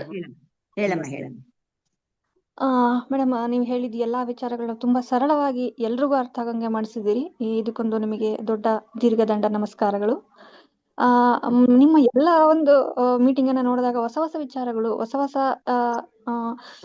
ಆಲೋಚನೆಗಳು ಬರುತ್ತೆ. ಈಗ ನೀವು ಪ್ರಸ್ತಾಪ ಮಾಡಿದ್ರಿ, ಹೌದು, ನಕ್ಸಲೈಟಿಸಂ ನಮ್ಗೆ ಯಾವಾಗ ಕೊನೆಯಾಯ್ತು? ನಾನು ಓದಿರೋ ಪ್ರಕಾರ 2004 or 2003 ಅಲ್ಲಿ ಮೆಣಸಿನ ಹಾಡ್ಯದಲ್ಲಿ ನಡೆದ ಒಂದು ಘಟನೆಯ ನಂತರ ನಕ್ಸಲ್ ರಾಜನ ಹತ್ಯೆಯ ನಂತರ ಇಡೀ ನಕ್ಸಲಿಸಂ ನಮ್ಮ ಕರ್ನಾಟಕದಿಂದ ಕಿತ್ಕೊಂಡು ಹೋಯ್ತು. ಆದ್ರೆ ಅದು ಯಾಕೆ ಹೋಯ್ತು, ಇರ್ಬೇಕಾಗಿತ್ತ, ಈ ಪ್ರಶ್ನೆ ನನ್ನದಲ್ಲ. ಅವ್ರು ಏನ್ ಮಾಡ್ತಿದ್ರು ಈ ಪ್ರಶ್ನೆನೂ ನಂದಲ್ಲ. ನಿಜವಾಗ್ಲೂ ನಾವು ಹಿಂಸೆಯನ್ನು ಯಾಕೆ ಬೆಂಬಲಿಸ್ಬೇಕು ಅಂತ ಯೋಚನೆ ಮಾಡಿದಾಗ ಇಲ್ಲಿ ಮಹಿಳೆಯ ಮೂವ್ಮೆಂಟ್ಗಳನ್ನ ನಾವು ಏನ್ ತಗೊಂಡು ಹೋಗ್ತಾ ಇದ್ದೀವಿ. ವಾಣಿಯವ್ರು ಒಂದ್ಸರಿ ಯಾವುದೋ ಒಂದು ಮೀಟಿಂಗ್ ಅಲ್ಲಿ ಹೇಳ್ತಾ ಇದ್ರು, ಅವ್ರ ಬಿಚ್ಲಿ ನಾವು ಹೊಲಿತಾ ಇರ್ತೀವಿ ಅಂತ. ಹೌದು, ನಾವು ಹೆಣ್ಮಕ್ಳು ಹೊಲಿತೀವಿ, ನಾವ್ ಎಷ್ಟು ಹೊಲಿತೀವಿ ಅಷ್ಟು ಬಿಚ್ಚುತ್ತಾ ಇದ್ದಾರೆ. ಇದು ಒಂದು ಘಟನೆ ಏನು ಅಂತಂದ್ರೆ, ಬೆಂಗಳೂರಲ್ಲಿ ನನ್ನ ಫ್ರೆಂಡ್ ಒಂದ್ ಕಡೆ ಕೆಲಸ ಮಾಡ್ತಾ ಇದ್ದಾಳೆ ವಿಕಾಸ್ ಸೌಧಲ್ಲಿ. ಅವಳು ಹೇಳ್ತಾಳೆ, ಇದೇ ಮೆಟ್ರೋ ರೈಲ್ಗೆ ಒಬ್ನು ಯಾವನೋ ಬಿದ್ದು ಸತ್ನಂತೆ, ಹೆಂಡತಿ ಕಾಟ ಹಾಗೆ ಹೀಗೆ ಅಂತೇಳಿ. ಅದಾದ ಮೇಲೆ ಬೆಂಗಳೂರಲ್ಲಿ ಯಾವ ಇಲಾಖೆಯಲ್ಲೂ ಹೆಣ್ಮಕ್ಳು ಏನೇ ಕಂಪ್ಲೇಂಟ್ ಹೇಳಿದ್ರು ತಗೊಳ್ತಾ ಇಲ್ಲ ಅಂತೆ. ರೇಷ್ಮಾ, ನಾನು ಅವನು ಸಾಯ್ಲಿ ಅಂತ ಹೇಳ್ತಾ ಇಲ್ಲ, ಆದ್ರೆ ನಮ್ಮ ಒಂದು ಬೆಳವಣಿಗೆನ ಇವ್ರು ಯಾಕೆ ತಡೀತಾ ಇದ್ದಾರೆ, ನಮ್ಮ ಒಂದು ಬಾಯಿನ ಇವ್ರು ಯಾಕೆ ಮುಚ್ತಾ ಇದ್ದಾರೆ. ಯಾರೋ ಒಬ್ಬ ಗಂಡಸು ಸತ್ರೆ ನಮ್ಮ ಎಲ್ಲಾ ನೋವುಗಳನ್ನು ನಾವು ಬಾಯಿ ಮುಚ್ಕೊಂಡು ಹೊಂದ್ಕೋಬೇಕು ಅಂತ ಸಮಾಜ ಯಾಕೆ ಹೇಳುತ್ತೆ ನಮಗೆ? ಈ ಪ್ರಶ್ನೆ ಅವಳದು. ಅವಳಿಗಲ್ಲಿ ಕೆಲಸ ಮಾಡಕ್ ಇಷ್ಟ ಇಲ್ಲ, ಊರ್ ಬಿಟ್ಟು ಬರ್ಬೇಕು ಅಂತ ಅವಳಿಗೆ ಆಸೆ, ಆದ್ರೆ ಗಂಡ ಅದಕ್ಕೆ ಒಪ್ತಾ ಇಲ್ಲ. ಇವೆಲ್ಲ ಹೇಗಿದೆ ಅಂತಂದ್ರೆ ನಿಜಕ್ಕೂ ಹೆಣ್ಮಕ್ಳು ಪ್ರೆಷರ್ ಕುಕ್ಕರ್. ಇದನ್ನೇನಾದ್ರೂ ನಾವು ಹೇಳಿದ್ರೆ ಸೂಪರ್ ಮಾಮ್ ಆಗಕ್ ಹೊರಟಿದ್ದೀರಾ? ಯಾರು ಸೂಪರ್ ಮಾಮ್ ಆಗಕ್ ಹೊರಟಿಲ್ಲ ಮೇಡಮ್, ಯಾರಿಗೂ ಸೂಪರ್ ಮಾಮ್ ಆಗೋ ಇಚ್ಛೆ ಇಲ್ಲ. ಆದ್ರೆ ಒಬ್ರನ್ನೊಬ್ರು ತಿಂದು ಬದುಕ್ತಾ ಇದ್ದಾರೆ. ಅತ್ತೆ ಸೊಸೆನ್ ತಿಂದು ಬದುಕೋದು, ಗಂಡ ಹೆಂಡತಿನ ತಿಂದು ಬದುಕೋದು, ಇನ್ನು ತಂದೆ ತಾಯಿಗಳು ಸಹ ಮಕ್ಕಳನ್ನ ತಿಂದು ಬದುಕೋದು. ಇವ್ರು ಒಂದು ರೀತಿಯಲ್ಲಿ ಕಟ್ಟುಪಾಡುಗಳನ್ನ ಹಾಕ್ತಾ ಹಾಕ್ತಾ ಯಾರನ್ನ ಹೇಗ್ ನಿಭಾಯಿಸ್ಬೇಕು ಅನ್ನೋದೇ ಹೆಣ್ಮಕ್ಳಿಗೆ ಗೊತ್ತಾಗ್ತಾ ಇಲ್ಲ. ಸೂಪರ್ ಮಾಮ್ ಅನ್ನೋದು ಹೊಡ್ಲಿಕ್ಕೇನು ಅಲ್ಲ, ಅದನ್ನ ನಾವು ಹೌದು. ಮಾಡ್ಲೇಬೇಕು. ಯಾಕಂದ್ರೆ ಅದು ನಮ್ಗೆ ಇನ್ನೊಂದಿಷ್ಟು ಒತ್ತಡ ಅಷ್ಟೇ. ಅದು 4 ಹೌದು. ಕೈಯೇ ಅಂತ ಆಯ್ತಾ. ನಾವು ಎಲ್ಲಾ ಹೊರೆಗಳನ್ನು ಹೊತ್ಕೋಬೇಕು ಅನ್ನೋದು, ಅದೇ ನಾನು ಹೇಳ್ತಿರೋದು. ಒಂದು ಪೇಟ್ರಿಯಾರ್ಕಿ ಅಂತ ನಾವೇನ್ ಹೇಳ್ತೀವಿ, ಅಥವಾ ಈಗ ನಾನು ಇವತ್ತೇನ್ ಹೇಳ್ತಿದ್ದೀನಿ, ಪೇಟ್ರಿಯಾರ್ಕಿ ಅನ್ನೋದು ಒಂದು ಯಜಮಾನಿಕೆಯನ್ನ ಆವಹಿಸ್ಕೊಂಡಿರೋಂತ ಒಂದು ಚಿಂತನೆ. ಅದು ಯಾವ್ದ್ರಲ್ಲೂ ಬಂದ್ರು ಅವರು ಏನ್ ಮಾಡ್ತಿರ್ತಾರೆ, ಅವರಿಗೆ ತಕ್ಕಂಥದ್ದನ್ನೇ ಮೌಲ್ಯ ಮಾಡಿರ್ತಾರೆ, ಅವರಿಗೆ ಬೇಕಾದ್ದನ್ನ ಮೌಲ್ಯ ಮಾಡಿರ್ತಾರೆ. ಹಾಗಾಗಿ ಗಂಡ್ಸು ಇದನ್ನಲ್ಲ, ಗಂಡ್ಸು ಮುಖ್ಯ ಅಂತ ಮಾಡಿರೋದ್ರಿಂದ, ಅಥವಾ ಅಲ್ಲಿ ಪೇಟ್ರಿಯಾರ್ಕಲ್ ಅಂದ್ರೆ ಈ ಹಿರಿಯ ಯಜಮಾನ ಮುಖ್ಯ, ಅಲ್ಲೂ ಮತ್ತು ಕೊನೆಯವರೆಲ್ಲ ಶೋಷಿತರಾಗಿರ್ತಾರೆ ಗಂಡಸರಲ್ಲೂ ಕೂಡ. ಅದಕ್ಕೆ ಕುಟುಂಬಗಳೆಲ್ಲ ಒಡೆದು ಹೋಗಿದಾವೆ, ಅದಿನ್ನು ಬಹಳ ಬೇರೆ ಕಡೆ ಹೋಗುತ್ತೆ. ಅವನ ಜೀವ ಮುಖ್ಯ, ಅವನಿಗೆ ಹಸಿವೆ ಆದ್ರೆ ಮುಖ್ಯ, ಅವನ ಹಸಿದು ಬಂದ್ರೆ ಅವನಿಗೆ ಊಟ ಕೊಡೋದು ಮುಖ್ಯ. ಇವಳಿಗೆ ಹಸಿವೆ ಆದ್ರೂ ಅವಳು ತಡ್ಕೋಬೇಕು. ಇದನ್ನ ಮೌಲ್ಯ ಮಾಡಿ ದಾಟ್ಸ್ಬಿಟ್ಟಿರೋದು. ಇದೇ ಒಂದ್ ಕಡೆ ದೊಡ್ಡ ಭಾರ, ಇದರಿಂದನೇ ನಾವು ಬಿಡಿಸ್ಕೊಳಕ್ ಆಗ್ತಾ ಇಲ್ಲ. ಎಷ್ಟಂದ್ರೆ ನಾವು ಕೂಡ ಅದನ್ನ ಒಪ್ಕೊಂಡ್ಬಿಟ್ಟಿರ್ತೀವಿ, ಹೆಂಗಸರು ಕೂಡ. ಯಾಕಂದ್ರೆ ನಮ್ಗೆ ಇಂಜೆಕ್ಟ್ ಮಾಡಿದ್ದಾರೆ ಅಥವಾ ರಕ್ತಗತ ಮಾಡಿರ್ತಾರೆ, ನಾವು ಒಪ್ಕೊಂಡು ಅದನ್ನ ದಾಟಿಸೋದು, ಅದನ್ನ ಇದ್ ಮಾಡೋದೆಲ್ಲ ಮಾಡ್ತಾ ಇದೀವಿ. ಅದ್ರ ಜೊತೆಗೆ ಈಗ ತಂತ್ರಜ್ಞಾನ, ನಾನು ಇವತ್ತು ಮಾತಾಡಕ್ ಮುಖ್ಯವಾಗಿ ಫೋಕಸ್ ಮಾಡ್ತಿರೋದು ಈ ತಂತ್ರಜ್ಞಾನ ಏನ್ ಮಾಡ್ತಿದೆ ಅಂತ.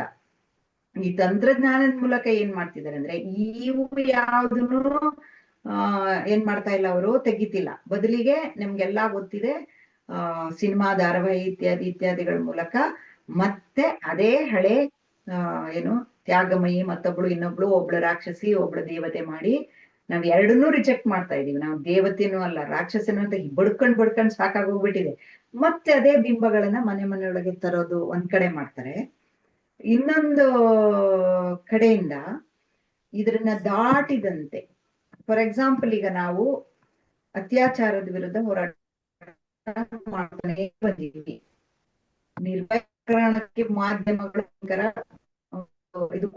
ಅದ್ರ ಪರಿಣಾಮವಾಗಿ ಒಂದ್ ರೀತಿಯಲ್ಲಿ ಏನೋ ಕಾನೂನಿಂದ ಹಿಡಿದು ಮತ್ತೊಂದಿಂದ ಹಿಡಿದು ಏನೇನೋ ಆಯ್ತು. ಸೇಮ್ ಕೇಸ್ ಈಗ ಮೊನ್ನೆ ದೆಹಲಿಯಲ್ಲಿ ಆಗಿದೆ. ಚಲಿಸುವ ಬಸ್ ನಲ್ಲಿ ಮೀಡಿಯಾಗಳು ಬಾಯೆಲ್ಲ ಜಿಪ್ ಹಾಕೊಂಡಿದ್ದಾರೆ. ಯಾಕೆ? ಮೀಡಿಯಾಗಳಿವತ್ತು ಒಂದು ಪಕ್ಷದ ಪರವಾಗಿ ಕೆಲಸ ಮಾಡ್ತಾ ಇರೋದು. ಇದು ಒಂದ್ ಕಡೆ ನಿಂತಿಲ್ಲ. ಇನ್ನೊಂದು ಕಡೆಯಿಂದ ಏನಾಗ್ತಿದೆ ಅಂತಂದ್ರೆ, ನೀವು ಬೇಕಾದ್ರೆ ನಾನು ಹೇಳೋದ್ನ ಇನ್ನೊಂದ್ 2 ವರ್ಷ 4 ವರ್ಷ ಸಾಕೇನು ಅನ್ಸ್ತಾ ಇದೆ ನನ್ಗೆ. ಅತ್ಯಾಚಾರ ಅನ್ನೋದು ಒಂದು ಇಶ್ಯೂನೇ ಆಗಿರಲ್ಲ. ಯಾಕೆ ಅತ್ಯಾಚಾರ ಅನ್ನೋದು ಒಂದು ಇಶ್ಯೂನೇ ಆಗಿರೋದಿಲ್ಲ ಅಂದ್ರೆ, ಇವತ್ತು ತಂತ್ರಜ್ಞಾನದ ಪ್ರಕಾರ ಮೂಲಕ ಸೆಕ್ಸ್ ಅನ್ನೋದು ಒಂದು ಇಂಡಸ್ಟ್ರಿ ಆಗಿದೆ. ಸೆಕ್ಸ್ ಅನ್ನೋದು ಎಷ್ಟು ದೊಡ್ಡ ಇಂಡಸ್ಟ್ರಿ ಆಗಿದೆ ಅಂತಂದ್ರೆ, ನಾವು ಮರ್ತು ಬಿಡ್ತೀವಿ ಬೇಗ. ಎಂತದೋ ಅವನು ಕುಂದ್ರ, ಅವನ IPL ಟೀಮ್ ಓನರ್ ಆಗಿರ್ತಾನೆ, ಶಿಲ್ಪಾ ಶೆಟ್ಟಿ ಗಂಡ.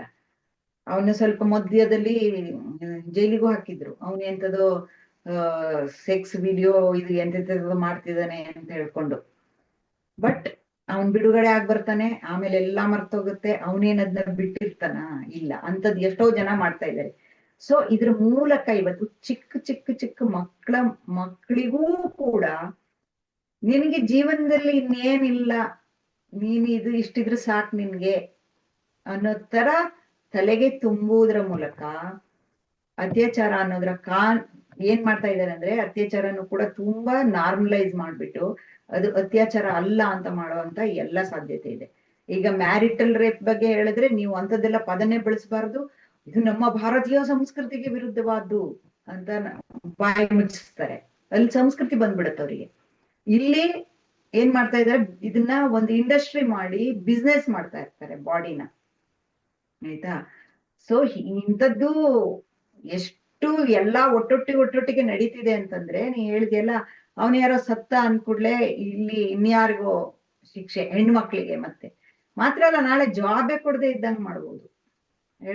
ಈ ಹೆಣ್ಮಕ್ಳು ಬರೋದ್ರಿಂದನೇ ತಾನೇ ಇದೆಲ್ಲ ಸಮಸ್ಯೆ ಅಂತ. ಸೊ ಆದ್ರಿಂದ ನಾವು ಇವತ್ತು ಏನ್ ಮಾಡ್ಬೇಕಾಗಿದೆ, ಇದು ವ್ಯಕ್ತಿಗತ ಸಮಸ್ಯೆಗಳಾಗಿ ಅಷ್ಟೇ ಉಳಿಯಲ್ಲ. ಇದು ಒಂದು ಸಾಮುದಾಯಿಕ ನೆಲೆಯಲ್ಲಿ ಒಂದು ಖಚಿತ ರಾಜಕೀಯ ಪ್ರಜ್ಞೆ ಇಟ್ಕೊಂಡು ನಾವು ಇದನ್ನ ಡೀಲ್ ಮಾಡ್ಬೇಕು. ಹಾಗೆ ಡೀಲ್ ಮಾಡ್ಬೇಕಂದಾಗ ನಾವು ಮುನ್ನೆಲೆಗೆ ತರಬೇಕಾದ ಏನು ಅಂತ ನೋಡ್ಬೇಕಾಗಿದೆ.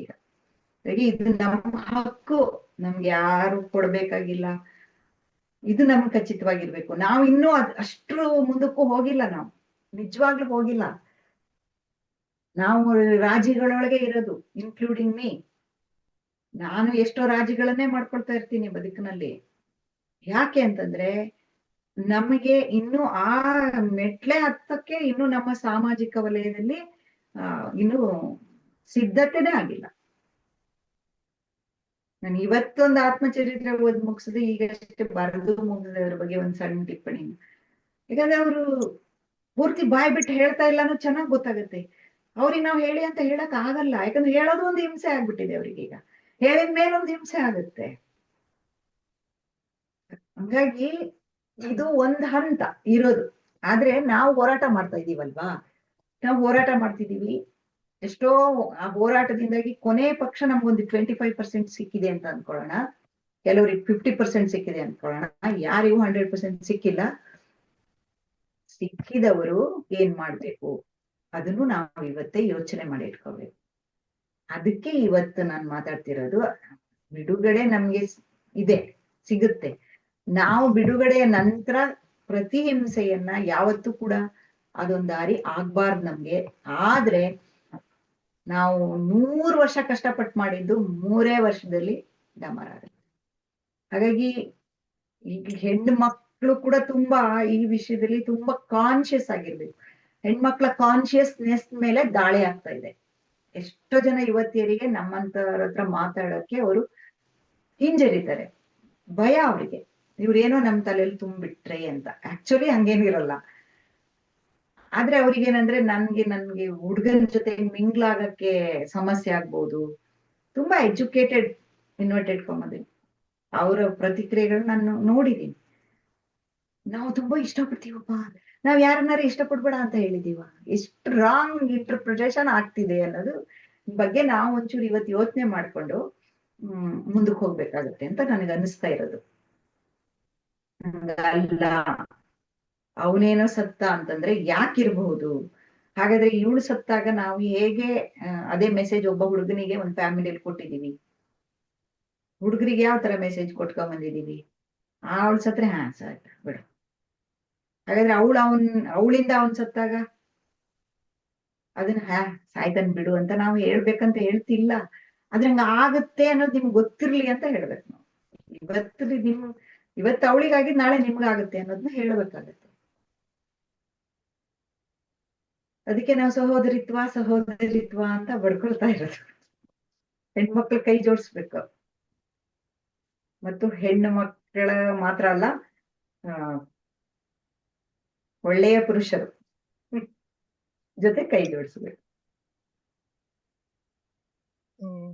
ಮೇಡಮ್ ನಮಸ್ತೆ.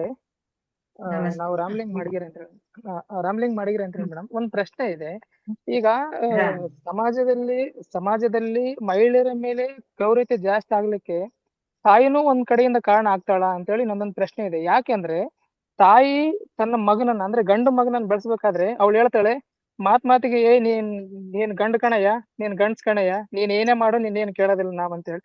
ಬಟ್ ಈಗ ಮೊನ್ನೆ ನಮ್ಗೆ ದೂರ್ ಸರ್ಸತ್ ಮೇಡಮ್ ಒಂದ್ ಕಡೆ ಹೇಳ್ತಾ ಇದ್ರು, ಇದು ಬೀಜದ್ದು ಅಂತ ಹೇಳಿ ತಂದೆ ಮಗನಿಗೆ ಹೇಳಿ ಬೆಳೆಸ್ತಾನೆ ಅಂತ ಹೇಳಿ. ಅವರು ಕೊಟಗನಹಳ್ಳಿ ರಾಮಯ್ಯ ಸರ್ದು ಒಂದ್ ಮಾತು ಕೋಟ್ ಮಾಡಿದ್ರು ಅಲ್ಲಿ. ಬೀಜ ಅಂದ್ರೆ ಏನಯ್ಯ, ಮಾತಿಗೆ ಬೀಜ ಅಂತ್ರಿ, ಅದು ಜೀವ ತುಂಬಿರೋ ಬಸ್ರಲ್ವೇನೋ ಅಂತ ಹೇಳಿ. ನಾವ್ ಇದನ್ನ ಗಂಡು ಮಕ್ಕಳಿಗೆ ತಾಯಿ ಹೇಳುವಲ್ಲಿ ಸೋತ್ಬಿಟ್ಟಿದ್ದಾಳ ಅಂತ ಹೇಳಿ ನನ್ ಪ್ರಶ್ನೆ ಇದೆ ಮೇಡಮ್. ಅಂದ್ರೆ ನಾನು ಇಷ್ಟೊತ್ತು ಹೇಳಿದ್ದು ಕೂಡ ಅದಕ್ಕೆ ಸಂಬಂಧಪಟ್ಟಿದ್ದೆ. ತಾಯಿ ಅಂದ್ಕೂಡ್ಲೆ ನೀವು ಅವಳನ್ನ ಒಂದು ದೇಹವಾಗಿ ಹೆಣ್ಣಾಗಿ ಇದ್ದಾಳೆ, ಆದ್ರೆ ಅವಳ ತಲೆಗೆ ತುಂಬಿಸಿರೋದು ಏನು ಚಿಕ್ಕಂದಿನಿಂದಲೂ? ಅವಳು ಆ ಮೌಲ್ಯಗಳನ್ನ ಆವಾಹಿಸ್ಕೊಂಡಿದ್ದಾಳೆ. ಹಾಗಾಗಿ ಗಂಡು ಶ್ರೇಷ್ಠ ಅನ್ನೋದನ್ನ ಅವಳು ಒಪ್ಕೊಂಡ್ಬಿಟ್ಟಿದ್ದಾಳೆ. ಮತ್ತು ಗಂಡಸುತನ ಅಂತಂದ್ರೆ ಡಿವೈಡ್ ಮಾಡಿ ಇಟ್ಬಿಟ್ಟಿದ್ಯಲ್ಲ ಈ ಸೊಸೈಟಿಯಲ್ಲಿ. ಗಂಡಸು ಅಂದ್ರೆ ಅಳ್ಬಾರ್ದು, ಅವನಿಗೆ ಅದರಿಂದನೂ ತುಂಬಾ ತೊಂದರೆ ಆಗಿದೆ, ಗಂಡಸಿಗೆ ತೊಂದರೆ ಆಗಿದೆ. ಅದನ್ನ ಇವತ್ತು ನಮ್ಮ ತುಂಬಾ ಬ್ಲಾಕ್ ಫೆಮಿನಿಸ್ಟ್ ಎಲ್ಲ ಮತ್ತೆ ಹೇಳ್ತಾ ಇದ್ದಾರೆ. ಗಂಡಸಂದ್ರೆ ನೀನು ಅಳ್ಬಾರ್ದು, ಗಂಡಸಂದ್ರೆ ಧೈರ್ಯ ಇರ್ಬೇಕು, ಮತ್ತೊಂದಿರ್ಬೇಕು, ಇನ್ನೊಂದಿರ್ಬೇಕು ಅಂತ ಅವನಿಗೆ ಏನ್ ಈ ಗುಣಗಳನ್ನ ಅವ್ರಿಗೂ ಇದು ಇವ್ರಿಗಿದು ಅಂತ ಮಾಡಿಟ್ಟಿದಾರಲ್ಲ, ಅದನ್ನ ಅವಳು ಒಪ್ಕೊಂಡ್ಬಿಟ್ಟಿದ್ದಾಳೆ, ನಂಬಿದಾಳೆ. ಮತ್ತೆ ಅವಳು ಮಾತ್ರ ಅಲ್ಲ, ಇದನ್ನ ಮಾಸ್ ಆಗಿ ಸಿನಿಮಾದ ಮೂಲಕ ಎಷ್ಟು ವರ್ಷಗಳಿಂದ ಇದನ್ನ ಹೇಳ್ಕೊಂಡ್ ಬರ್ಲಾಗ್ತಿದೆ ಇವತ್ತಿಗೂ ಅಲ್ವಾ. ಅದನ್ನ ಹೆಣ್ಮಕ್ಳು ಅವನು ಗಂಡ್ಸು, ಅಂತವನನ್ನ ನಾನು ಇಷ್ಟಪಡೋದು ಅಂತ ಹೇಳುವಂಗ್ ಮಾಡಿದೆ ನೋಡಿ. ಅದೆಲ್ಲಾನು ಅವಳ ತಲೆಯಲ್ಲಿದೆ. ಹಾಗಾಗಿ ಅವಳಿಗೆ ಒಂದ್ ಕಡೆಯಿಂದ ಈ ಒಂದು ಸಿಸ್ಟಮ್ ಇಂದ ನನ್ ಮಗಳು ಹೊರಗ್ ಬಂದ್ ನಿಂತ್ರೆ ಅವಳು ಒಂಟಿ ಆಗ್ತಾಳೆ ಅನ್ನೋ ಭಯನೂ ಇರುತ್ತೆ ತಾಯಿಗೆ. ಈ ಸಿಸ್ಟಮಿಗೆ ತಕ್ಕಂಗೆ ಒಬ್ಬ ಮಗ ನನ್ನ ರೂಪುಗೊಳಿಸದೆ ಹೋದ್ರೆ ಅವನು ಬದುಕೋದು ಕಷ್ಟ ಆಗ್ಬೋದು ಅಂತಾನೂ ಅವಳು ಭಾವಿಸ್ಕೊಂಡಿದ್ದಾಳೆ. ಅವಳು ನೋಡಿರೋ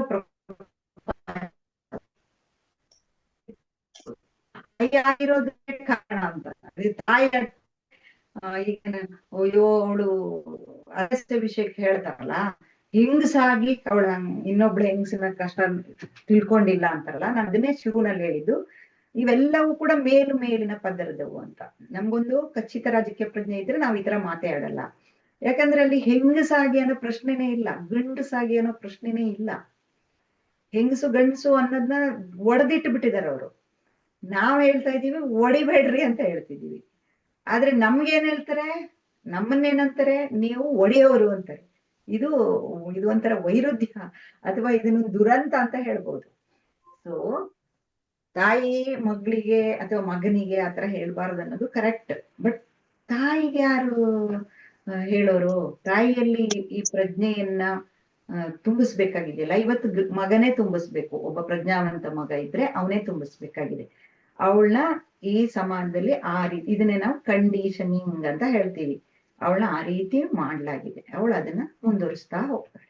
ಅವಳು ಮುಂದುವರಿಸ್ಲಿಲ್ಲ ಅಂದ್ರೆ ಅವಳೊಬ್ಳು ಹೆಂಗಸೆ ಅಲ್ಲ ಅಂತ ಅವಳನ್ನ ಮಾಡ್ಬಿಡ್ತಾರೆ ಅವಳು ಬದುಕ್ತಿರೋ ಪರಿಸರದಲ್ಲಿ.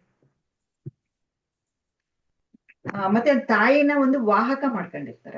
ಅವಳೊಂದು ಟೂಲ್, ಅವಳ ಮೂಲಕನೇ ದಾಟಿಸೋದು ಪೇಟ್ರಿಯಾರ್ಕಿನ. ಅಯ್ಯೋ ನಮ್ಮ ಅಪ್ಪ ಆದ್ರೂ ಪರವಾಗಿಲ್ಲ, ಅಪ್ಪ ಆದ್ರೂ ಒಂದ್ ಸ್ವಲ್ಪ ಸ್ವಾತಂತ್ರ್ಯ ಕೊಡ್ತಾರೆ, ಅಮ್ಮನೇ ಕೊಡಲ್ಲ ಅಂತ ಹೇಳೋ ಮಾತು ಗೊತ್ತಲ್ಲ. ಯಾಕಂದ್ರೆ ಅವಳನ್ನ ಹಾಗೆ ಒಂದು ಟೂಲ್ ಆಗಿ ಬಳಸಿದೆ ಈ ಪೇಟ್ರಿಯಾರ್ಕಿ ಅನ್ನೋದು. ಅವಳ ಮೂಲಕನೇ ಮಾಡೋದು, ಬಡವರ ಮೂಲಕನೇ ಬಡವರಿಗೆ ಏನ್ ಮಾಡೋದು, ತೊಂದರೆ ಮಾಡೋದು, ಹಂಗೆ.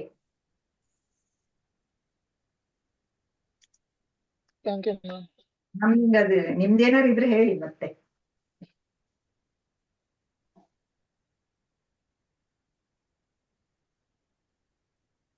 Hello madam. ಮೇಡಮ್ ಶ್ರೀದೇವಿ ಅಂತ ಮ್ಯಾಮ್, ನಮ್ಮ ಮನಿ ಹತ್ರ ಮ್ಯಾಮ್ ಅವ್ರ ಗಂಡ ಯಾವಾಗ ಟಾರ್ಚರ್ ಕೊಡ್ತಿರ್ತಾನೆ, ಬರೀ ಬಡಿತಿರ್ತಾನೆ, ಹೊಡಿತಿರ್ತಾನೆ. ನೆಕ್ಸ್ಟ್ ನೀ ಅವನ್ ನೋಡಿದಿ ಇವನ್ ನೋಡಿನಿ ಅಂತ ಹೇಳಿ ಅಕ್ಕಾಗ ಬರೀ ಟಾರ್ಚರ್ ಕೊಡೋದು, ಅವಮಾನ ಮಾಡೋದು ಮಾಡ್ತಿರ್ತಾನೆ ಮ್ಯಾಮ್. ದಿನ ನಾನ್ ನೋಡ್ತಿರ್ತೇನಿ, ಅಕ್ಕಾಗೂ ಧೈರ್ಯ ಹೇಳಿ ಬಂದಿರ್ತೇನೆ, ಅಕ್ಕ ನಾನ್ ನಿನ್ ಜೊತೆ ನಿಲ್ತೇನಿ, ನೀನ್ ಕಂಪ್ಲೇಂಟ್ ಕೊಡೋಣ, ಏನಾದ್ರೂ ಮಾಡೋಣ ಅಂತ ಹೇಳಿದಾಗ ಮಹಿಳಾ ದೌರ್ಜನ್ಯ ಒಕ್ಕೂಟ ಇದೆ, ಹಿಂಗೆ ನಮ್ ಕಡೆ ನಮ್ ಹಿಂದೆ ಇಷ್ಟೆಲ್ಲ ಹೆಣ್ಮಕ್ಳ ಶಕ್ತಿ ಇದೆ, ಬಾ ಅಕ್ಕ ನಾವ್ ಏನಾದ್ರೂ ಮಾಡೋಣ ಅಂದ್ರೆ ಅಕ್ಕ ಮುಂದ್ ಬರಲ್ಲ. ಯಾಕಂತಂದ್ರೆ ನಮ್ಮ ಅಪ್ಪನ್ ಮರ್ಯಾದೆ ಹಾಳಾಗ್ತದ, ಮರ್ಯಾದೆ ಅನ್ನುವಂತ ಪ್ರಶ್ನೆ ಬರ್ತದ ಮ್ಯಾಮ್. ಮತ್ತೆ ನಾವ್ ಕಂಪ್ಲೇಂಟ್ ಕೊಡಕ್ ಹೋದ್ರೆ ಅದ್ರಿಂದ 108 ದಿನ ಅಡ್ಡಾಡ್ಬೇಕಾಗ್ತದ, ನಾವ್ ಹೋಗೋದು ಬರೋದು ಆಗ್ತದ, ನಮ್ ಕಡೆ ಅಷ್ಟ್ ರೊಕ್ಕ ಇಲ್ಲ, ಕೊಡಕ್ ಆಗಂಗಿಲ್ಲ, ನಾನ್ ಹಿಂಗೆ ಇದ್ರಾಗ ಹೋಗ್ತೇನೇನು. ಅಕ್ಕನು 2-3 ಸತಿ ಸೂಸೈಡ್ ಅಟೆಂಪ್ಟ್ ಮಾಡ್ಕೊಂಡಿದ್ದಾಳ ಮ್ಯಾಮ್. ಅದು ಯಾರಿಗೂ ಗೊತ್ತಿಲ್ಲ ಮನೆಯಲ್ಲಿ, ನನ್ ಮುಂದೆ ಹೇಳ್ಕೊಂಡ್ಲು. ನಾನು ಆದಷ್ಟು ಟ್ರೈ ಮಾಡಿದೆ ಮ್ಯಾಮ್, ಎಂಪಥೈಸ್ ಮಾಡೋಕೆ ಹೋಗೋಣ ಬಾ ಅಂತ. ಬಟ್ ಅಲ್ಲಿ ಅಕ್ಕನ್ ತಡೀತು ಮ್ಯಾಮ್, ಮರ್ಯಾದೆ ಅನ್ನೋದು. ನೆಕ್ಸ್ಟ್ ಈ ಪೇಟ್ರಿಯಾರ್ಕಿ ವರ್ಡ್ ಅನ್ನೋದು ಹೆಂಗ ಅವರನ್ನ ಮ್ಯಾನಿಪುಲೇಟ್ ಮಾಡಿದ್ದೆ ಅಂತ ಹೇಳಿ ಮ್ಯಾಮ್. ಯಾಕೆ ಹೀಗಾಗ್ತಿದೆ ಮ್ಯಾಮ್? ಯಾಕಂದ್ರೆ ಅವಳು ಸುತ್ತಮುತ್ತ ಇರೋ ಅಷ್ಟೂ ವ್ಯವಸ್ಥೆ ಪೇಟ್ರಿಯಾರ್ಕಲ್ಲೇ, ಇನ್ಕ್ಲೂಡಿಂಗ್ ಪೊಲೀಸ್ ಹಿಡಿದು ಎಲ್ಲಾನು. ಆದ್ರೆ ಹಾಗಂತ ಸುಮ್ನೆ ಕುತ್ಕೊಳಕ್ಕಾಗಲ್ಲ. ಅವಳು ಸಾಯುವಂತ ಸ್ಥಿತಿ ಬರ್ಬಾರ್ದು. ಅವ್ರ ಅಪ್ಪನಿಗೆ ಗೊತ್ತಿದ್ಯಾ ಅವಳಿಗೆ ಹಿಂಗ ಆಗ್ತಾ ಇರೋದು? ಎಸ್ ಮ್ಯಾಮ್, ಗೊತ್ತಿದೆ. ಬಟ್ ಆದ್ರೂ ಅವ್ರೇನು ರಿಯಾಕ್ಟ್ ಏನಾಗಲ್ಲಮ್ಮ, ಹೊಂದ್ಕೊಂಡು ಹೋಗು ಅಂತಿದ್ದಾರೆ ಮ್ಯಾಮ್. ಇದೇ ಈ ಕಾರಣಕ್ಕೆನೆ ಅವಳು ಈಗಾಗ್ಲೇ ಅದನ್ನ ಹೇಳಿದ್ರು ಕೂಡ ನೋಡಿ, ಅವಳಿಗೆ ಎಲ್ಲಿಂದನೂ ಕೂಡ ಸಪೋರ್ಟ್ ಅನ್ನೋದು ಬರ್ತಾ ಇಲ್ಲ. ಈಗ ನಿನ್ನ ನಂಬ್ಕೊಂಡು ಅವಳು ಹೊರಗೆ ಬರೋದು ಹೆಂಗೆ ಅಂತಿದೆ. ಇದೇ ಸ್ಥಿತಿ, ಈ ಸ್ಥಿತಿ ಬಗ್ಗೆ ಫೋಕಸ್ ಮಾಡ್ಬೇಕು, ಇದನ್ನ ಪ್ರಶ್ನಿಸ್ಬೇಕು, ಇದನ್ನ ದೊಡ್ಡ ವಿಷಯ ಮಾಡ್ಬೇಕು. ಇನ್ನು ಹೀಗಿದೆಯಲ್ಲ ಅನ್ನೋದನ್ನ ನಮ್ಮ ಸುತ್ತಲಿನ ಅದು ಶೈಕ್ಷಣಿಕ ವಲಯ ಇರ್ಬೋದು, ಮೀಡಿಯಾಗಳಿರ್ಬೋದು, ನಮ್ಮ ಸಿನಿಮಾಗಳಿರ್ಬೋದು, ಅಥವಾ ನಮ್ಮ ನ್ಯೂಸ್ ಚಾನೆಲ್ಗಳಿರ್ಬೋದು, ಅವುಗಳ ಕಡೆ ಗಮನ ಕೊಡ್ಬೇಕು. ಅದು ಅವ್ರಿಗೆ ದೊಡ್ಡ ವಿಷಯ ಆಗ್ತಿಲ್ಲ. ಅವ್ರಿಗೆ ಯಾವ್ದು ಈಗ್ಲೂ ಅವರು ಹೇಳೋದು, ಈಗ ಒಂದ್ ಇನ್ಸಿಡೆಂಟ್ ಆಗ್ಲಿ, ಯಾರೋ ಒಬ್ಬ ವರದಕ್ಷಿಣೆ ಕೇಸ್ ಹಾಕ್ದು, ವರದಕ್ಷಿಣೆ ಕೇಸ್ನ ದುರುಪಯೋಗ ಆಗ್ತಿದೆ ಅಂತ ತಕ್ಕ ಕುಣಿತಾರ ನೋಡಿ, ಅಂತ ಪರಿಸ್ಥಿತಿ ಇದೆ ಹಾಗಾಗಿ ಅವಳಿಗೆ ಎಜುಕೇಶನ್ ಇದೆಯಾ? ಎಸ್ ಮ್ಯಾಮ್, 10th ಅಷ್ಟೇ ಓದಿದಾರೆ.